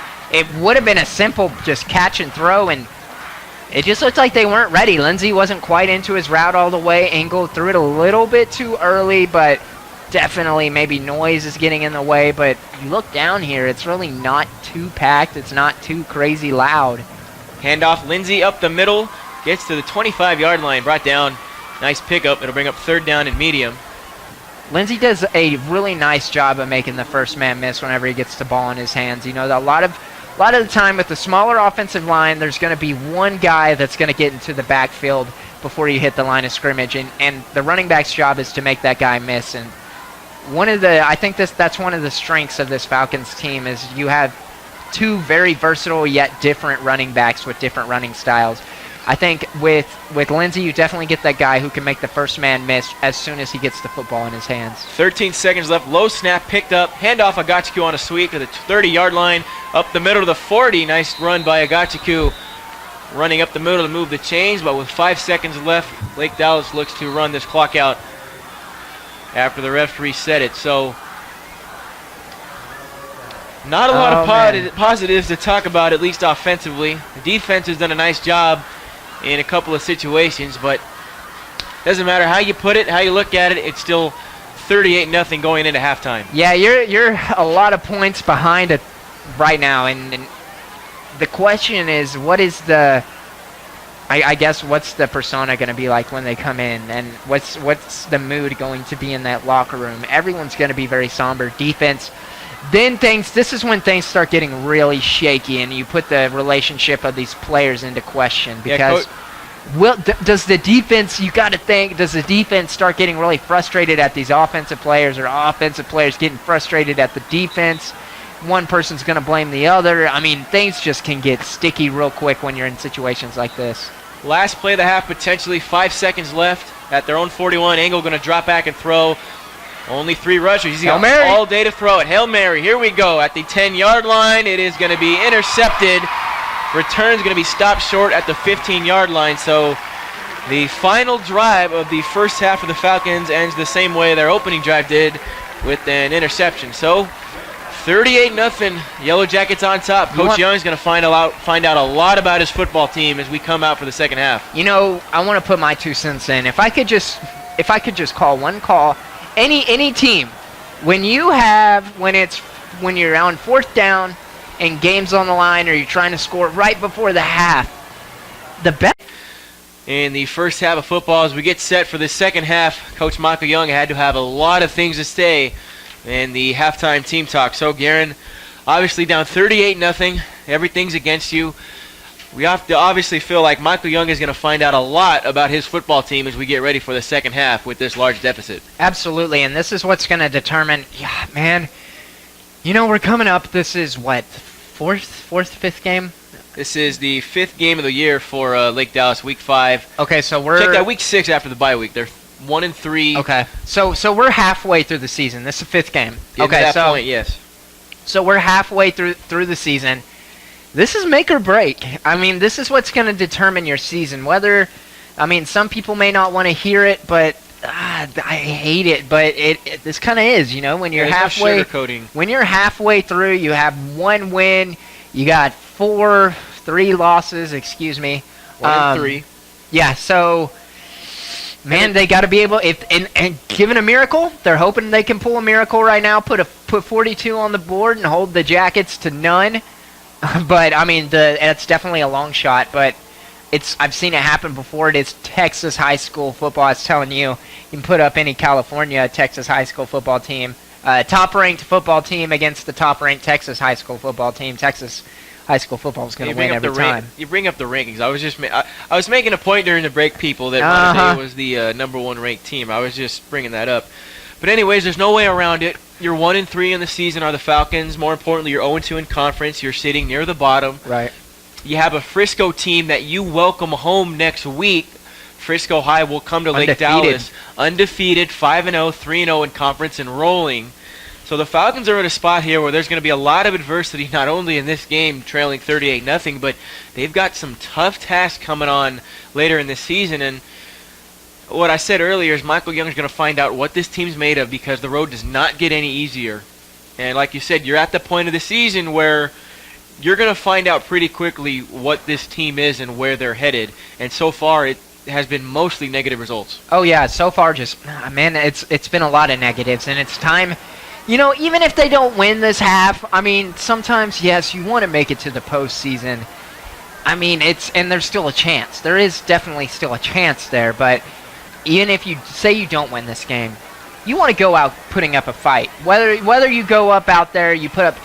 I think if this team can go out, put up 28 points on the board, and they can hold the Yellow Jackets to under, let's say, 50, because right now they're on pace, as you said, for 76 points, which is insane. Yeah, that's just doing the math. It is, and if they can hold the Jackets to under 49, Falcons can put up 28 to 35 points. I mean, that's a lot of improvement. That's the team coming together and trying to make a comeback. But really, we're hoping for a miracle here. The Falcons got a chance. They can come back. They can maybe keep their postseason hopes alive. Yeah, Denison kicking left to right. Second half is underway. Lindsey is going to fair catch. No, he's not going to fair catch. He's going to return this from the 30-yard line. Hit, drop the football. It's on the ground, but Lake Dallas recovers it. Nice recovery, good awareness. A Gachaku right there, right behind him. You're right, that was a Gachaku, my pardon. Actually, excuse me, not a Yeah, I was Gachaku. right, it I was keep messing 84. it up. It is Kenneth Williams. Yeah, Kenneth Williams on the return, or on the recovery on the fumble. So Lindsey putting the ball on the ground, nice awareness. And the Falcons will take over at right around the 35-yard line. So you sort of answered my question already, but I was going to ask you, what do you want to see in this second half? Obviously, a win is the most optimistic thing you can look for, but realistically, the improvement. Realistically, I'll get back to you in a second of Absolutely. what Lake Dallas needs to show us here. So they're setting up, starting at their 35-yard line. Angle still the quarterback out of gun. He's sending Kobe Minor, who's on offense all by himself to the right side. He's out in the slot. Angle the snap, looking that way. He's going to take a shot to Minor, past his man at the 30. It's underthrown just I thought he enough. got it, but that's pass And interference. the ball came on down, Denison. and there was a flag. That ball was underthrown, and that might have put Minor into contact with the Denison defender. And let's see what the call is. Referee's going to have a word. How about that all-day protection by the offensive line for Lake Dallas? Brandon Engel had several seconds back there and just easily was able to just toss a 50-yard bomb. And obviously Kobe Minor, whenever he has a chance at the football, it just gets exciting. 15-yard penalty is going to spot the ball right at the 50-yard line. Lake Dallas with a fresh set of downs. Two receivers on each side. Engel's got on Yekrwe on his right hip. He's going to give it to him up the middle. He's going to break a tackle, get to the 45-yard line, spun to the turf.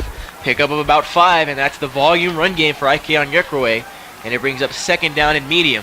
Yeah, and a good run at that. And made a couple of jump cuts there. Got a nice 5-yard gain. Falcon offense, pretty good start. Second down and 5. Another handoff inside on Yekrwe short. Didn't get a lot of room, and it's going to bring up third down. He got stopped right around the 47-yard line. It'll bring up third down and about 3. They're going to spot it. 4 to go. Absolutely. And one thing you don't want to do this half is get behind the chains like they were so often in the first half. They were getting negative runs. They got to stay ahead of the chains. Third down, 4 to go at the Denison 44-yard line. Angle play action. Throwing to his right. High throw. Looking for a Gachaku on the right slide on an out route, and he didn't find him. Might have had him had that ball not been high. They might be going for but this it fell one. incomplete. I was just about to say, I can't imagine at any point tonight if Lake Dallas gets around midfield or Denison's side that their punter's even going to be in play here tonight. You're down 38 points. You have nothing to lose at this point. There's no reason to kick it, and they're going to keep the offense on the field. They got to get 4 yards.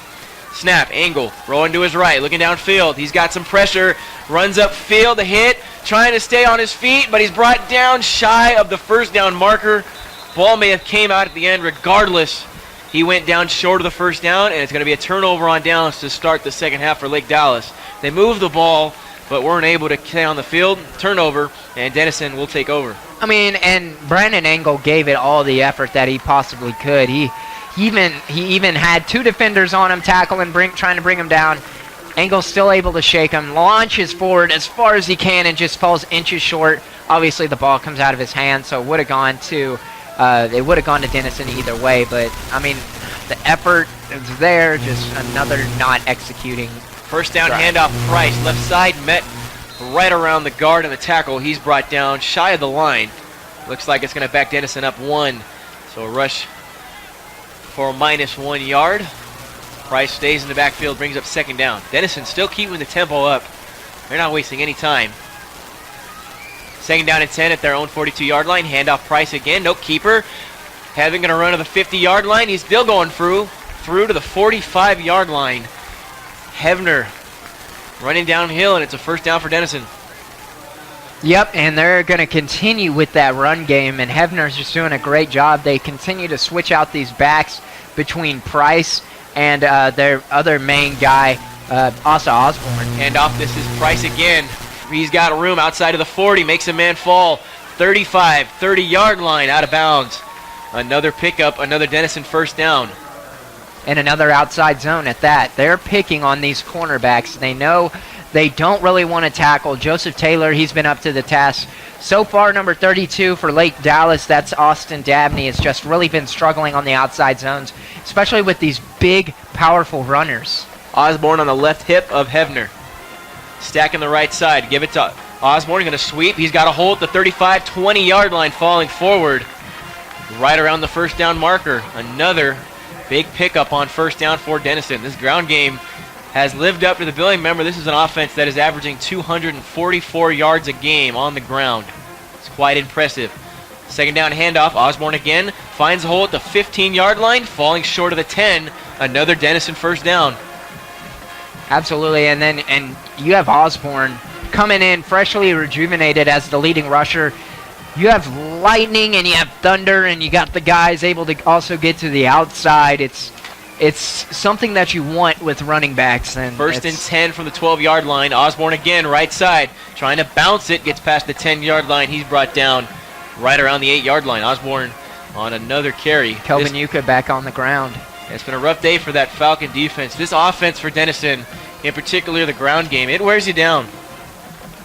Yep, and Kelvin Yuka thankfully is able to get back up. He's the leader of this defense. They need him out on the outside edges with another tight formation. Second down from the 8-yard line. Osborne going to get hit right around the 8-yard line. Didn't quite get past the line of scrimmage. Good penetration from that Falcon front, and it brings up third down. Osborne the carry the last 4 plays. Yeah, Kelvin Yuka going down once again, holding on to his knee. Made the tackle on that play, but and he's struggling out there. They're bringing in the backup.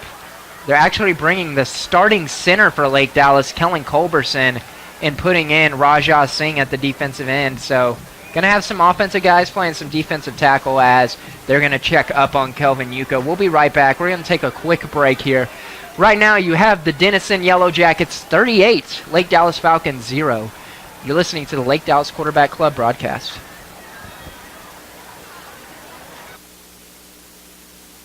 Highly qualified talent? Contact your friends at Cornerstone Staffing. With recruiters in Dallas and Fort Worth, they'll find you the perfect match, guaranteed. Cornerstone Staffing, helping build a better workforce.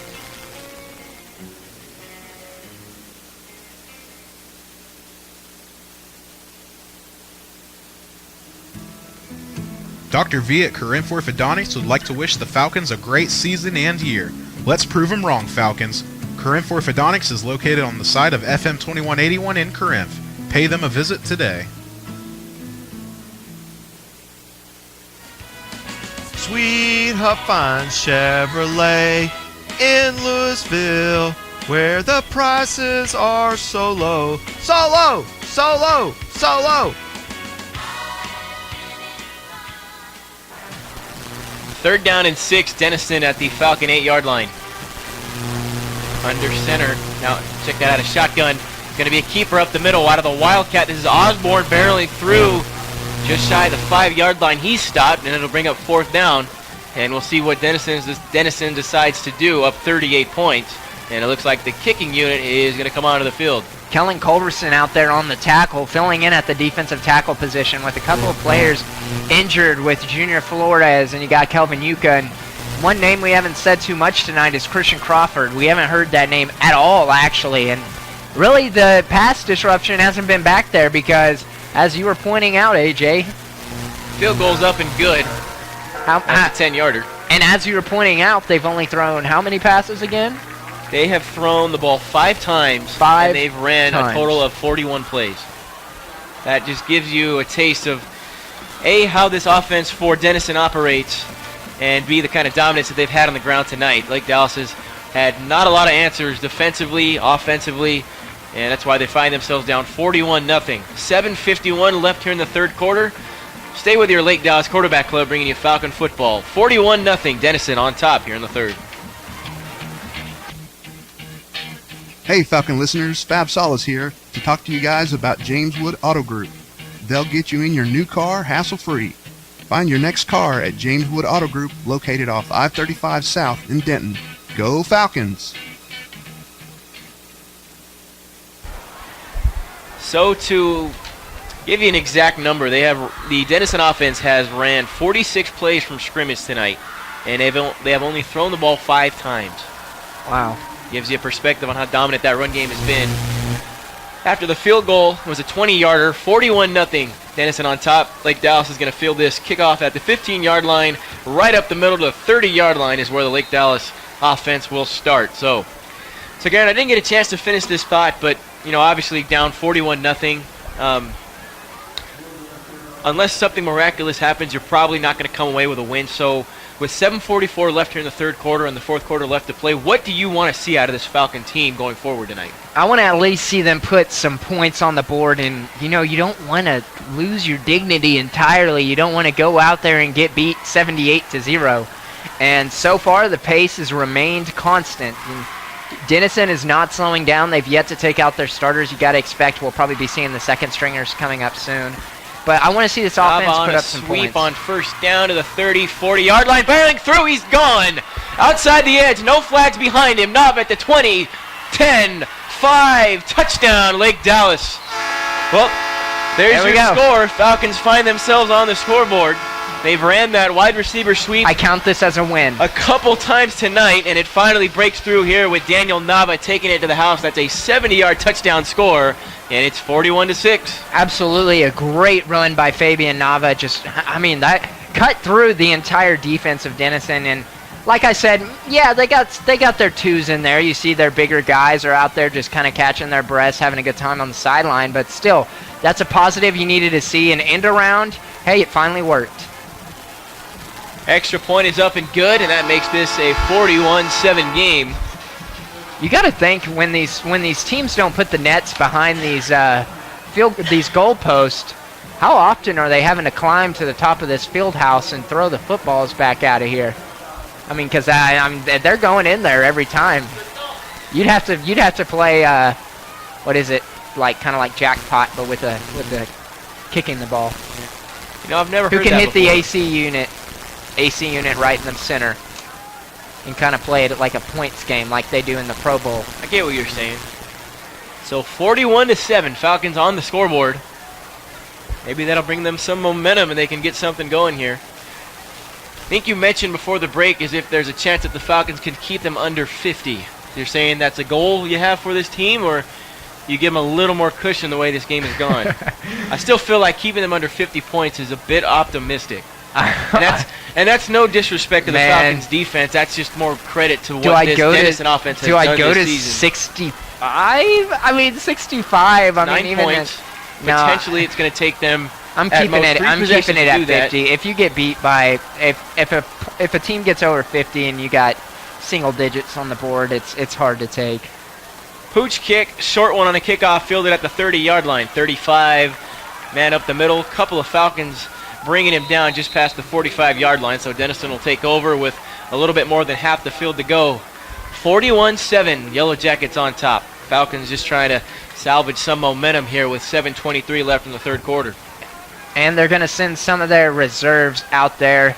Looks like they got their guy number 21 in the backfield, Lawless Bowman, the senior running back. Man, he's little, but you got to think he's probably got some speed. There he goes. Handoff inside, Bowman up the middle. There he goes. Through it. He's breaking free at the 40, 30-yard line. Kobe Minor swats the football out from behind, and the Falcons pick it up at the 30-yard line to the return. Right on cue, Bowman barreled into the secondary, but Kobe Minor came from behind, and that closing speed that you mentioned earlier in the ball game, it showed up there. Kobe Minor forcing the fumble.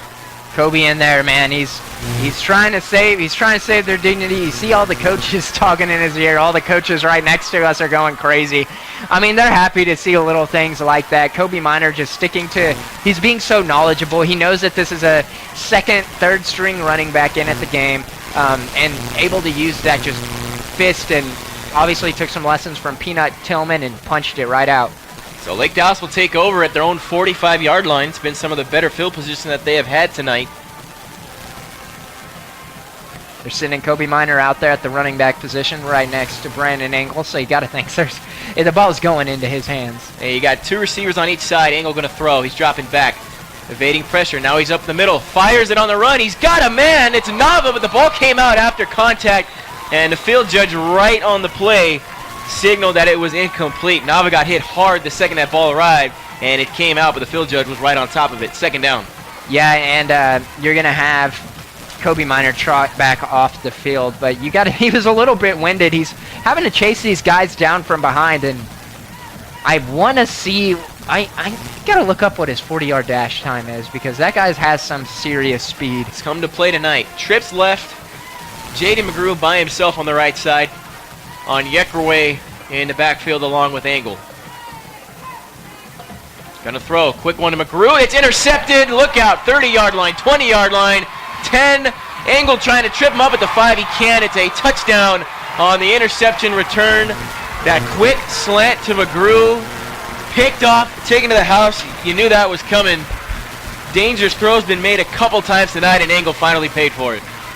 Yeah, and I mean, could you say finally? It's been happening all night. He hasn't been able to catch a break, and even if this was Trevor Moon out here, he'd be facing the same type of defense. It'd still be one heck of a struggle. I think one difference we see here is you're not seeing 30-plus runs, you're seeing 30-plus passes. Now, passes have turned into interceptions, and instead of the run, you have to sub in. Instead of running and fumbling the football, you're throwing the football, but unfortunately it's leading to interception. So it's pick your poison right now at the quarterback position, and both these guys they're great young men. They're great at playing quarterback, but just tonight it has been pick your poison, and it's just Denison has done a great job at keeping these Falcons in check.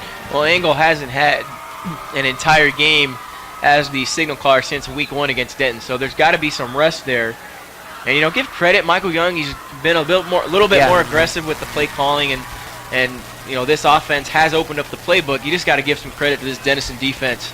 It's just been an all-around dominant performance by the Yellow Jackets. 48-7. You fall behind 41 points.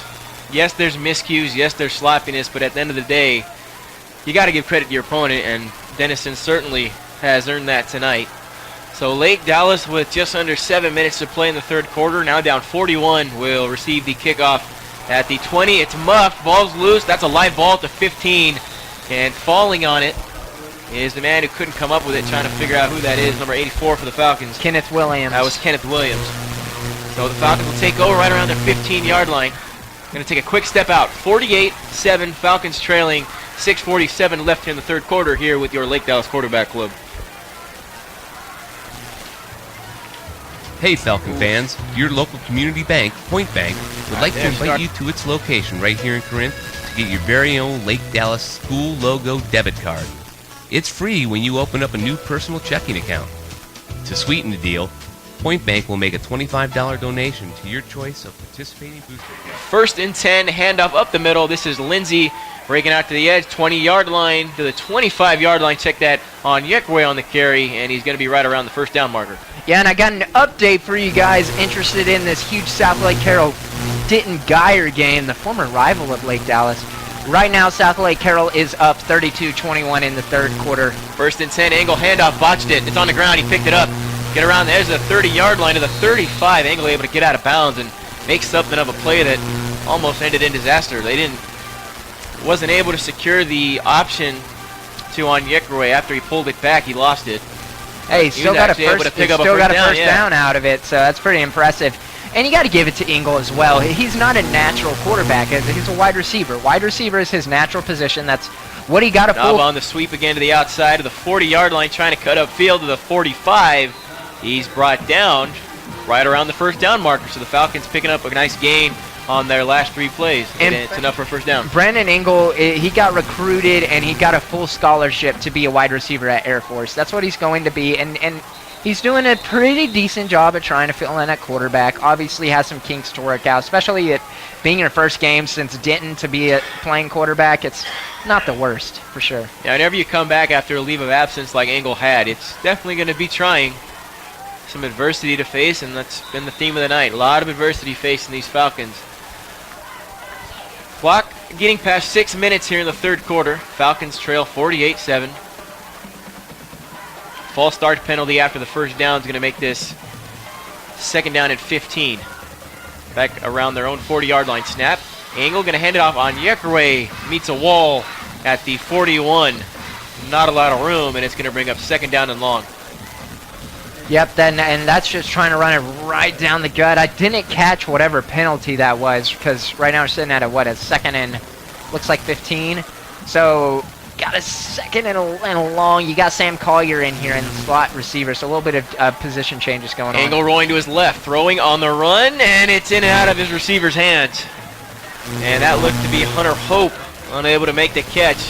It was a nice throw by Angle, but Hope unable to grab it, and it brings up third down and long. Yeah, Hope's probably gonna go and change his gloves and might not wear them again, because he's had a bad case of the drops this game. He's gonna be watching film. He's gonna be like, man, I could have caught that one. I should have caught that one. And a lot of these are hitting his hands, and it's unfortunate. Sometimes it's the conditions. Sometimes it's just you're having a bad game. I think all the Falcons right now are kind of having a bad game.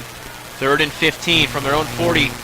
Angle, look out, under pressure, somehow able to get out of the pocket. He's running 45, 50-yard line, falling forward. Brandon Angle, nice job making something out of nothing. Evaded a lot of pressure in the pocket, but was able to get out. And it's going to depend on the spot. We'll see. Gave what it a this manageable fourth down. I mean, fourth and 2. I mean, this is something Angle can probably convert. Gain of 13 on a play where he almost got sacked. So that's going to bring up 4th down, 2 to go. Nava in motion. Flag comes in, they give it to Nava. 45 barreling through to the 40. That's enough for a first down, but it's all going to move him back 5 yards on this flag, and it is indeed against Lake Dallas. That's going to be an illegal shift, and it's going to bring everything back. Not sure Nava got set. Those wide receiver sweeps that have come out of pre-snap motion have been effective at times whenever they've been able to get blocks to the outside. But when Nava and McGrew, the guys who have been running it, have had to cut inside the numbers, yeah, there has not been a lot of running room. It's a play that is almost dependent on getting blocked to the outside and cutting around the edge. And after that penalty makes it 4th and 7, Falcons will send their punting unit out, and they're going to be punting this from their own 46-yard line. Something to keep an eye on is Falcons have struggled on the punting duties, but also they have switched kickers from Preston Gregg to Anthony Patty for the punt. Got 3 up men protecting him.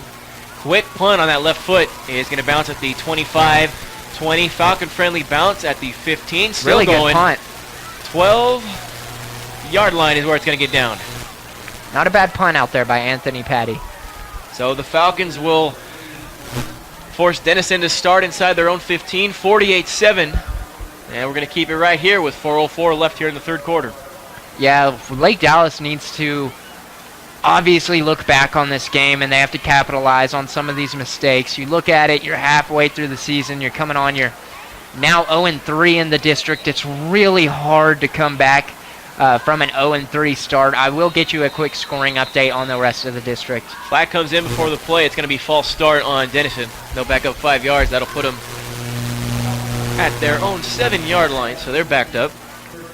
All right, now quick score update. Right now, the Frisco Raccoons are leading the Princeton Panthers. 7 minutes, 5 seconds left in the fourth quarter. Right now, Frisco 24, Princeton 14. And the Reedy Lions are leading the Frisco First down, Memorial handoff Warriors. to Price up the middle, barreling through. Not a lot of room. Got right around the 12-yard line.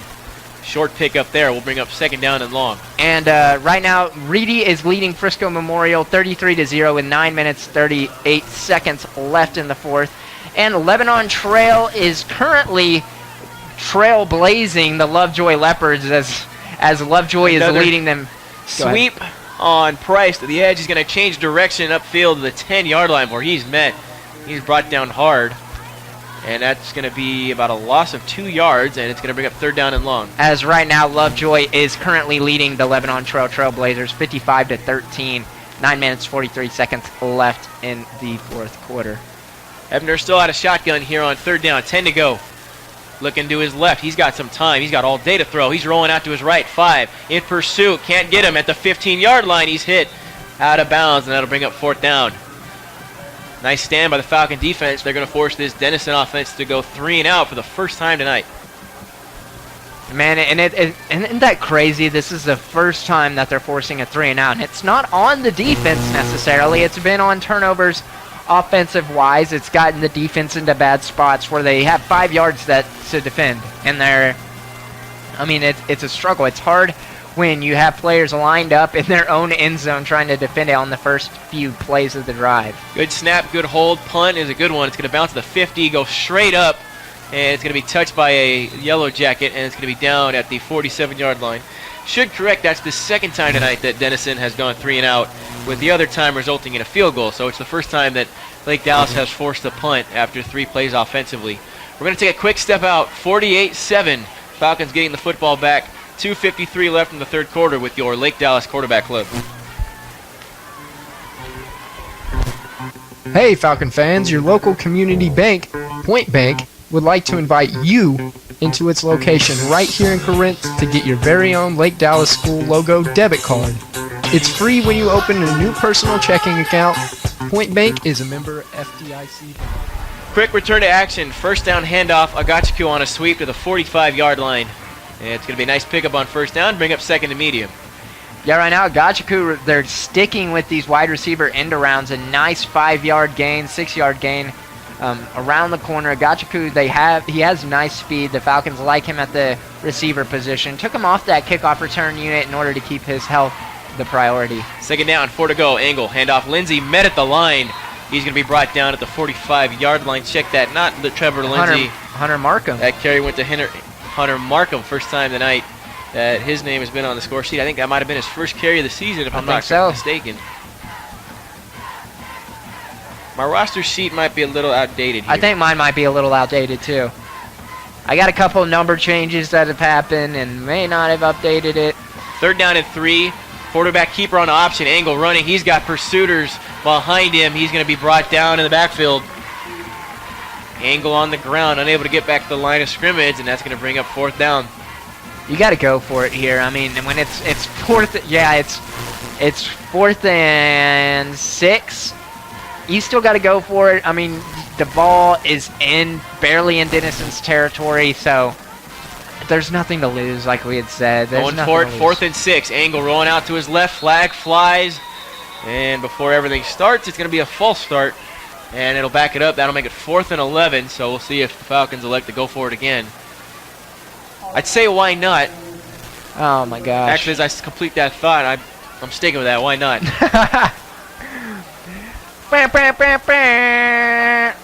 And the punting unit's going to be sent out, so the Falcons will elect not to go for it on 4th and 11. 1:18 counting. Here I in the say third go quarter. for it. Shoot, I mean, I say go for it. You fake punt this thing like Mike says. I say you fake punt it. Anthony Patty throws it to Rajah Singh. Rajah Singh throws it back to Anthony Patty. Anthony Patty goes 78 yards for a touchdown. Save that for another one as a booming punt bounces inside the 20 down to the 17-yard line. And a nice job by the punt unit reversing the field.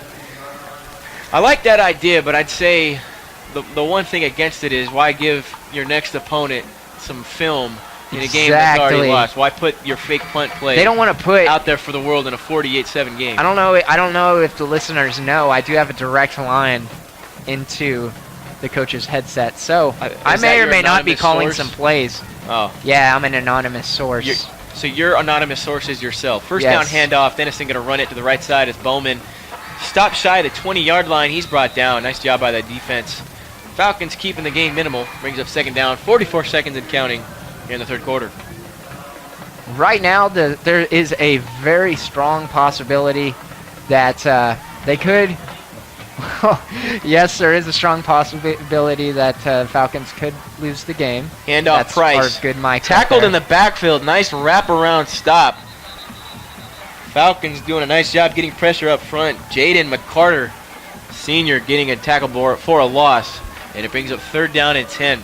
Yeah, Lake Dallas has started bringing in some of these second-string guys to get him a little bit of breather. And Christian Crawford's still in the game. Yes, he is playing. I know we haven't heard his name, but defensive ends haven't gotten to have a lot of action tonight. And Kelvin Yuka, yeah, he's been all over the field. He's been getting the tackles for losses, and looks like we're headed to the fourth quarter. Yeah, Denison's going to let this clock expire in the third quarter. Final quarter action coming up next when we return. 48-7, Denison on top. You're listening to Falcon Football with the Lake Dallas Quarterback Club.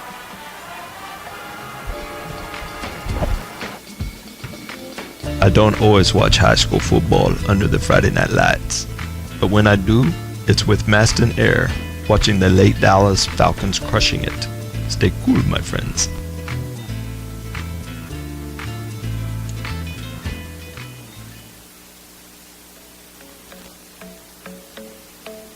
If you own a business and have been putting off replacing your flooring, the team at TW Hicks is ready for your call.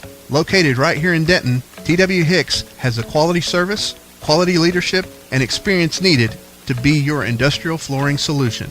You can visit them at www.twhicksinc.com.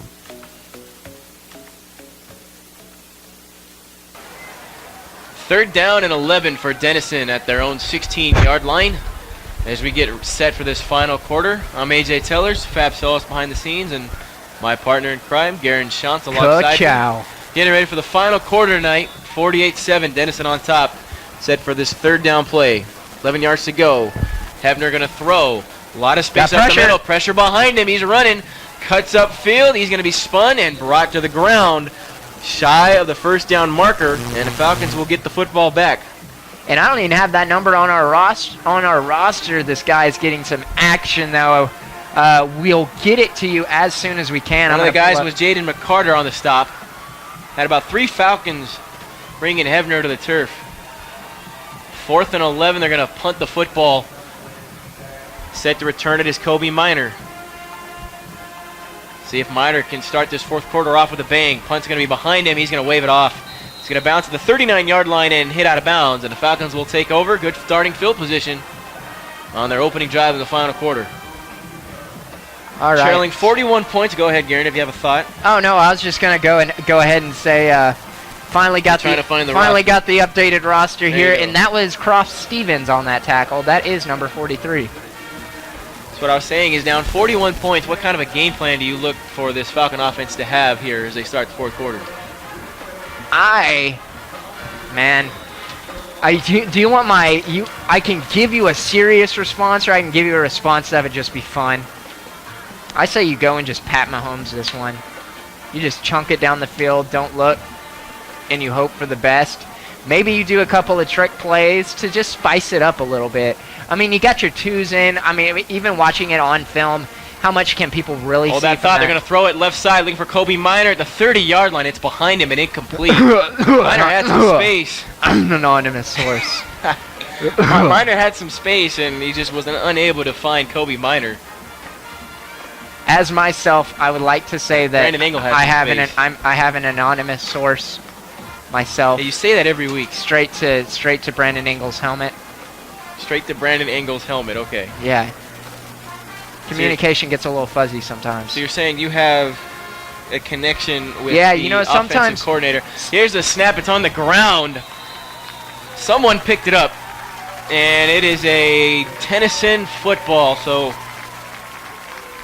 you take your eyes off the action for 1 second, and it flips on its head. Bad snap. Angle couldn't pick it up, and Denison recovers the fumble. So all that offensive game planning you just talked about, you can save it for the next drive. Denison takes over. I mean, what do you have to say about that one? No, I'm just saying that I have a direct link to all of these big players' helmets. You think I don't have a direct link to this Denison quarterback right now? You're talking Denison now. Yeah. First and 10, going to hand it off up the middle. Short gain. I'm an all-around. Second and medium. I'm an all-around coordinator. All-around coordinator. I'm a team's player. I kind of lean in whatever way I want to. Right now I'm leaning in the underdog's favor, but if I ever feel like... Where's my red pen? Right here, you need to write it down, big words. Whenever Second down and 7, handoff Osborne up the middle, moves to his left, nice cut, gets past the 25-yard line for another Denison first down. I think we just need to leave a mark here. I need a red pen is what I need. We need, kind of like, in the movie, the Warriors, how they always left their sign wherever they went? The graffiti sign. What? I say we got to start making our mark. First down, handoff Osborne up the middle again. Contact. He's going to fall shy of the 20-yard line. Brings up third down. Check that second down. The Shabby Five. That would be the name. I'm going to need a card to understand what these references are. Second down and 10. You got 3 receivers. Second down and 6. Check that. You got Hebner out of the gun. I want to say that's Bowman on his right hip. He's entered the game. Looking to the sideline for the signal. And check that. It's Osborne, in fact, in the backfield. He moves to the left side of Hebner. Here's the snap. Handoff to him. Right up the middle. He's got a huge hole to the 5-yard line. Leaps into the end zone for a touchdown. Another score for Osborne. Man out of the backfield has his 3rd one of the night. Asia Osborne, the leading rusher for Denison, breaks the 50-point mark. And Garen, I know that brought a sad moment for you, as Lake Dallas does not, in fact, keep them under 50. 54-7. Cupid tore his arrow out of my heart. Well, you did mention moving that mark to 65 as the extra point is up and good. And just like that, it's 55-7. Oh, he just missed the AC unit. That's 10 points. I think that's something we got to make. We got to have a points contest during halftime. I say, when we're back at our home field, who can hit it in the center of the L on the LD? Who can throw it the farthest? Be interesting. And then who's got the best play calling predictions? You keep. I'm the anonymous source here. I find it hard to believe that I'm just kidding. Your anonymous source for this Falcons offense is yourself.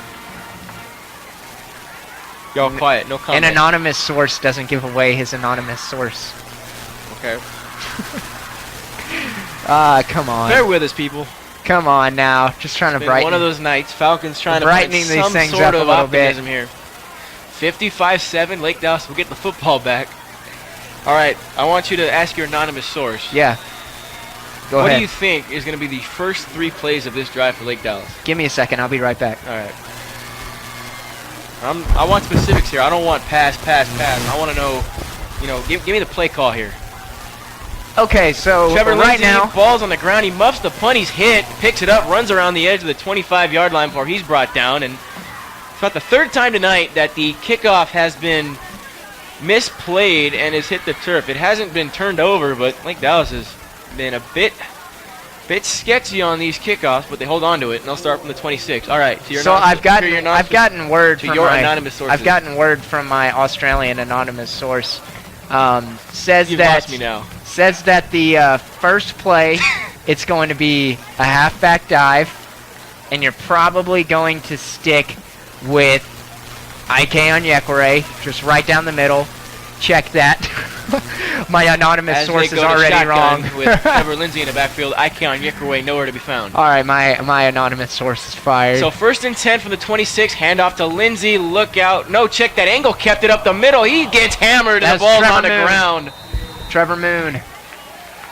I guess they put Regardless, it's a fumble right around the 30-yard line. That was the second play he had predicted. So the fake handoff to Lindsay. Moon, the new man for the new quarterback for the Falcons on that one, ran up the middle and got hit, and he coughed up the football. And that call was about as ugly as this game has been tonight. Oh boy! I mean, that's everybody just watching. It's been really tough, very frustrating. Some fumble mistakes, easy mistakes that have just. I mean, they gotta rewatch Count the this. turnovers there for me, Drew. First down, snap, handoff up the middle. That's Bowman. He's gonna get stopped at the 25-yard line. Did we bring up 2nd and medium? Do you think we've hit double-digit turnovers tonight? Well, that's why I'm asking Drew beside me. Okay, you have to turn the paper over. It's Drew. double-sided. Dang it, Drew. 2nd and 2. Let's try to hold it together here, people. Drew tries not to. Drew doesn't even want to be a part of the broadcast. 2nd and down. 2 he doesn't yards wear to his go. polo. How dare he not wear his polo? I still haven't gotten one. AJ just wants his polo, and Drew doesn't even wear it. What a sad, All right, so sad here we time. go. Sad time. Drive up in started here. at the 32-yard line. Handoff. This is Price. Hit hard just past the 25-yard line. It's going to be close depending on where they spot it. It's right around the sticks, but looks like they're calling this a 3rd down and short. Nope, they're going to go ahead and put that a 1st down. So you're right. Check that. Denison going ahead, driving down the field and knocking on the door of putting up 60.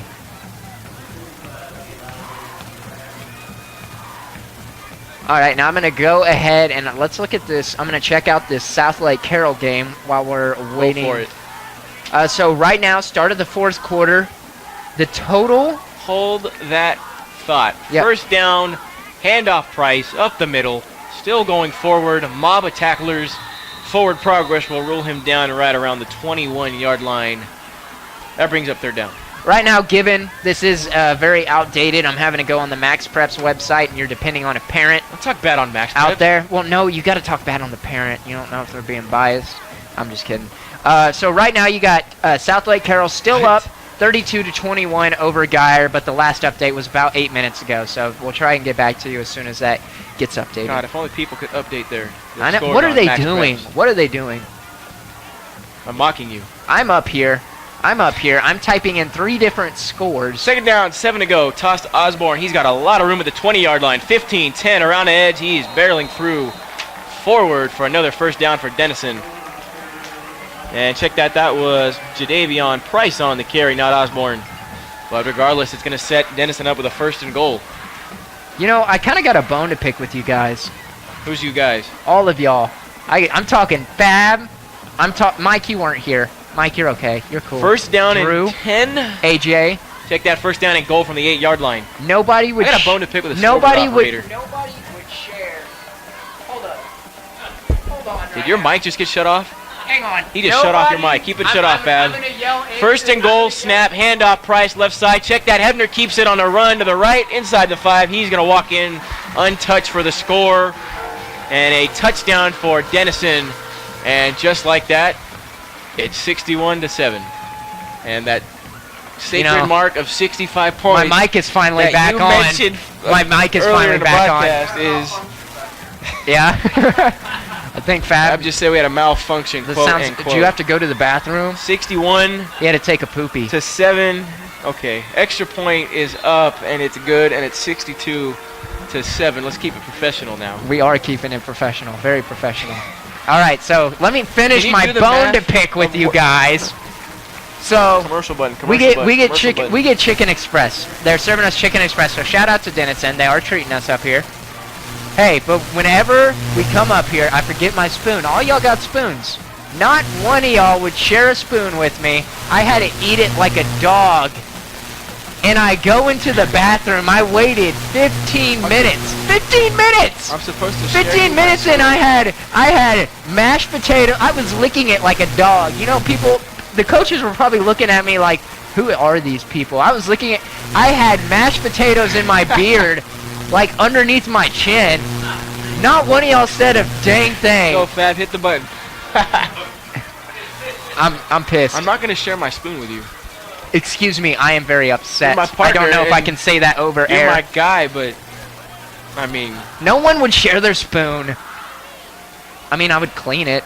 You just wipe it off with a paper trying towel. to figure out the math of Spit on it a little points bit, like and then Dowson's it's behind. yours. 62-7. Handoff, or not handoff. Kickoff return is going to be received at the 30-yard line, barreling through the 35 to the 40-yard line. So again, the Falcons will start with decent field position. I like this pattern. Yeah. So right Bad. right now Lake Dallas about to send out their offense once again. You're gonna have Trevor Moon out here, so you're almost guaranteed. Check that you're not sending out Trevor Moon. They have Think we'll get a Kyle Nielsen sighting tonight? actually no, that's Mason Jeter. Excuse me, I thought that was a Kyle Nielsen sighting. So Falcons will start at their 40-yard line. Kyle Nielsen's kind of like Gardner Minshew. He's the guy with the mustache. Handoff You gotta up have the him. middle. Oh, what is that? What was Driving that? through. Was weird. Is Mason Jeter on the 50-yard line that looked like a read option that they didn't make their Neither decision one. until they got past the 45-yard line. Let's just run together. Let's hold hands and run together. That's I exactly have what it looked like. Seen a lot of things. So but do I they have both never get the seen rushing that. yards on that one? I think That's a they good both. point. They both have to get the stat. That's a legitimate question there. They gotta communicate. They say, okay, we're gonna juke to the right, juke to the left, spin move. First and 10, Falcons have it at the 50. They play a lot of 62-7. Madden. Denison on top, 5:32 left in the ball game. Mason Jeter, the quarterback, he's going to hand it off on a sweep. This is Lindsey at Sam the 50-yard Collier. line. Sam Collier on the sweep. He's going to get corralled at the 50-yard line. Nice job falling forward. Collier able to get his feet moving forward, and he picked up at least 2 yards. He got hit for the first time about a yard shy of the line, and it turned it into a 2-yard gain. So Hey, nice this job by guy, Collier. this guy's you don't let his size fool you. He won just about every single powerlifting meet he went to. I mean, this guy is a stud, coached by Cord Smith on the powerlifting team. This kid was winning just about every contest in his weight class. Sam Collier's got a lot of strength on him, and he has also got a lot of speed. The coaches really like him and his gutsy personality. So you got Hunter Markham in the backfield, who's going to get the quarterback keeper Jeter up the middle of the 40-yard line. He's got a first down for the Falcons. So Lake Dallas moving the chains. Check that. It looks like they got Trevor Moon back out there. I must have gotten Jeter confused. I thought Jeter was quarterback, but they had Jeter Who's at wide 16? receiver. 16 is Trevor Moon. Now we got Austin Rutman. Both our rosters are Now out of this whack. is new, remember? They changed it. I trust Drew here. I'm going to pull it up. Look, I'm going to pull the email up from one of these coaches. You know what? You do that, and then Right in the now. meantime, 1st and 10, the quarterback for the Falcons 16 is going to be called for a false start. So you're saying Trevor. you're right, Trevor Moon. Okay. Moon. So the rosters that we were handed out are outdated. The one that you got from an email from your quote anonymous source It is my anonymous is source. up to date. So Trevor Moon, number 16, no longer number 14. 4 minutes and counting, 62-7. Falcons with the football at the Denison 38-yard line with a first down. It's going to be 15 to go as they will be backed up after that false start penalty. So you got Moon, the quarterback. Handoff. Wilson on a sweep to the left side.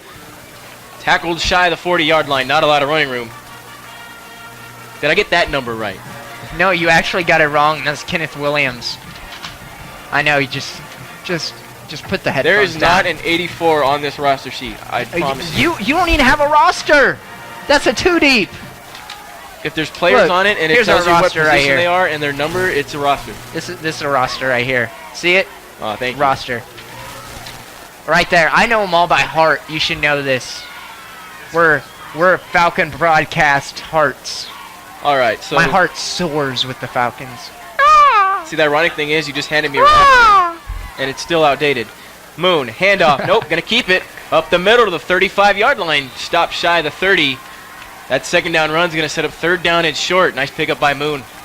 2:47 and counting. It's almost over.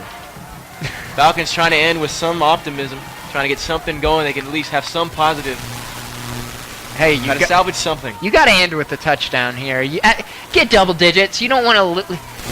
It's just a weird thing when you lose and you got a single digit on the board and they got 60 plus. You don't feel good. But maybe if you can get 14 on the board, hey, maybe that might hurt a little bit less. Gonna hand it off. Nope, keeper again up the middle. Breaks a tackle, gets to the 20-yard line, picks up the first down. Nice job by Trevor Moon. Rest set of downs as we get to 2 minutes, 10 seconds left here in the fourth quarter. Yeah, right now driving right down the field. Trevor Moon doing kind of what he's doing all these past 3 games, just kind of running the football, quarterback sneaks, pulling it. But it's working. They're driving down the football field, and Denison's not used to it. New personnel. It's going to be a read option. Moon's going to keep it again. He's going to get hit hard. And that's another example of Moon doing that read option where he's deciding late. He got hit. I don't think Moon. I think the one thing with Moon is I watch him do these read options, and he has these running backs with wide holes, but I can't tell if Moon just wants to take it in himself. But there's times he's just got to give it away instead of just pulling it and keeping it. That was another mistake. Another keeper. Moon up the middle, barreling through to the 10-yard line. He's down. And that's going to be enough for another first down for the Falcons. So Trevor Moon moving the chains on the ground. You got some new personnel on the field offensively for Lake Dallas, along with Hunter Markham. You got number 13 and number 27. You got Jacoby Washington and Sam Collier on the left-hand side. Right side, you got Mason Jeter motioning over. Man in the backfield is Jeter. Going to be a handoff to him. 5-yard line, barreling through, falling forward at the goal line. He's in. Did Markham get in? Waiting for the signal. Markham is going to be ruled short Oh, of the man. line to gain, or short of the goal line, and it'll bring up 2nd and goal. Hey, look. I mean, this might be That good was news Markham though. on the You got carry. 35 seconds and counting. You can put 7 on the board. Handoff, Markham up the middle. There's option, another one. Loon Do they both get keeping his 7? hands on a football, and they both break the plane. It's a touchdown for Lake Dallas. And you're right, both Trevor Moon and Do they both get the Hunter Markham stat? had their hands on a football. Do they both get the stat on that one? They both get no touchdowns. They gotta both get touchdowns. That's what Fab's telling us. That should be 21. Go ahead and put 21 on count the is board. 2, so it makes it 62-13. Extra point attempt.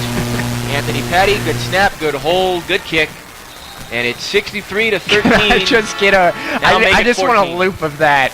I just want a loop of them two running in. It is rather strange. It's kind of like, you know, when you run into a test, you really aren't sure how it's going to go. Can't relate to Kind that. of like how it is. Not to brag, but I cannot relate to that. Yeah? Nope. I Dean's forget. List, 2 semesters running. I forget that you're an old man. It has nothing to do with it. I'm a young buck in a bunch of Young buck. old men. That's all relative. So 62-14. Lake I'm just Dallas kidding. punching it in. That is a Drew's got little 9 baby play. ears. It's a 9-play, 60-yard drive. Touchdown scored by Trevor Moon or Hunter Markham. Take your pick. And with 27 seconds left here in the ballgame, Falcons shrinking the deficit. That's a lot of math. To 48, 62-14. And I'm not sure if I'm being laughed at after subtracting those 2 numbers, but so the Falcons at least able to I'll punch it in laugh the at end you. zone I on don't what care. could be their last possession of the ballgame. We got a long ride back home. We got lots of stuff to talk about here. I think defensively, though, there have been some bright spots. In all seriousness, Yeah, for sure. this defense hasn't been the reason this team has fallen behind. And I know it's maybe ironic to hear that in a game where you have given up. Might be ironic to hear that in a game where you have given up 62 points, but you have to put some of those on the hands of the offense, putting their defense in bad position. Field position, I mean, the turnovers have been killers. Falcons tonight, go ahead. No, I was just going to say, but hey, kudos to, them running the clock out in this fourth quarter. This fourth quarter flew by. I mean, they were running the ball just about every play, and right now they're going to go ahead and take a knee in victory formation, Denison is, and Yeah, rightly so. call it quits. And tonight, the big story that Falcons are going to take away is 8 turnovers for Lake Dallas. Moly! And that's not including a block punt taken for a touchdown and a blocked field goal. So 10. You could say 10 if you wanted to. Man. They have punted the football once, count it twice, 3 times. So only 3 times tonight have they given the ball back under their own terms. Denison in victory formation, rightly so. They will take a knee. This clock will wind down.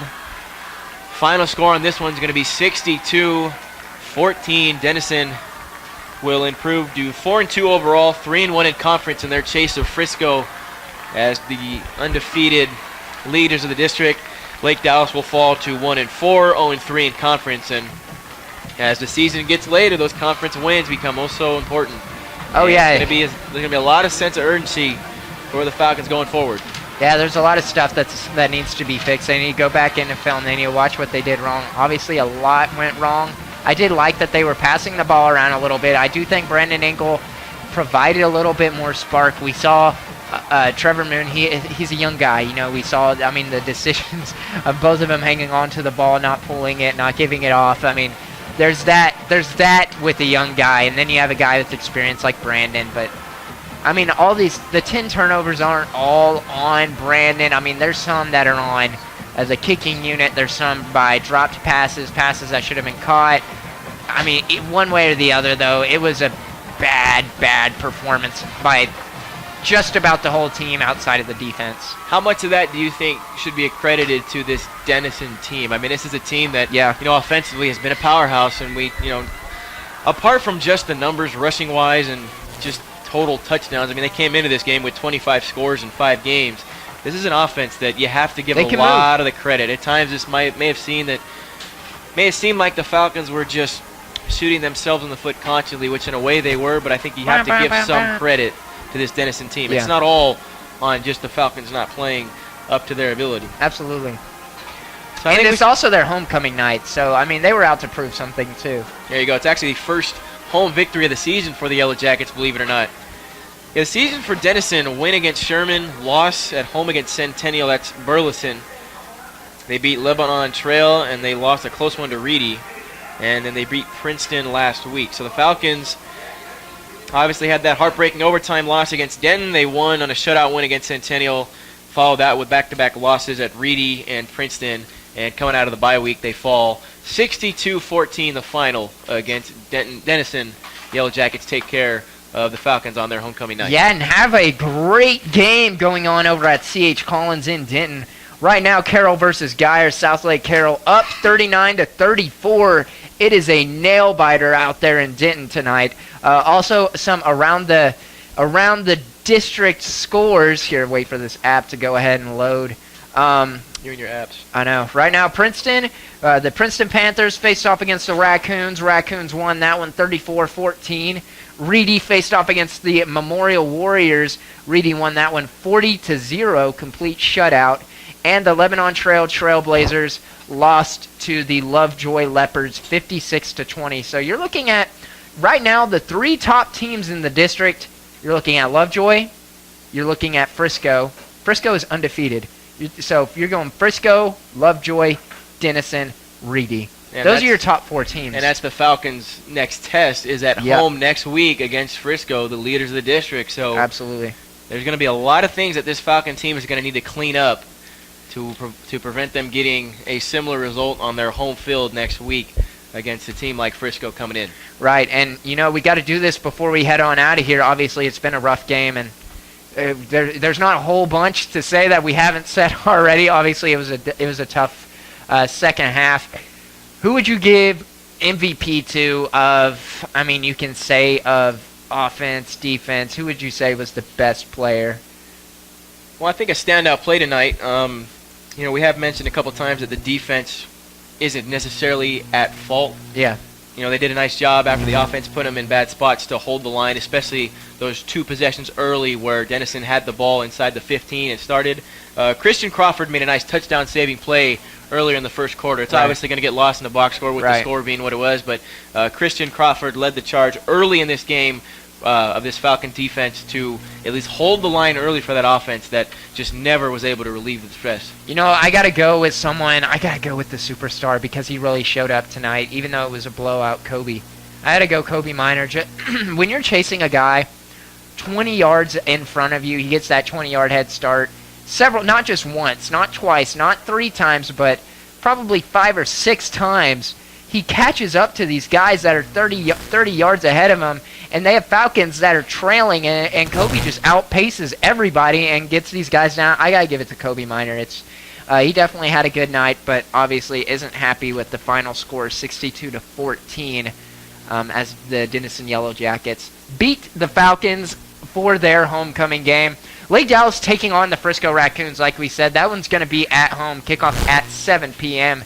Going to be a really fun night. Hopefully Falcons can get something together, hopefully break this winning streak that Frisco has coming in.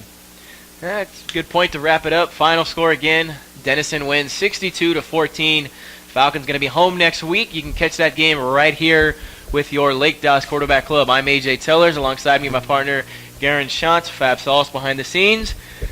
We'll see you next week. Again, this is your Lake Dallas Quarterback Club. We'll see you Friday night. Night, Drew.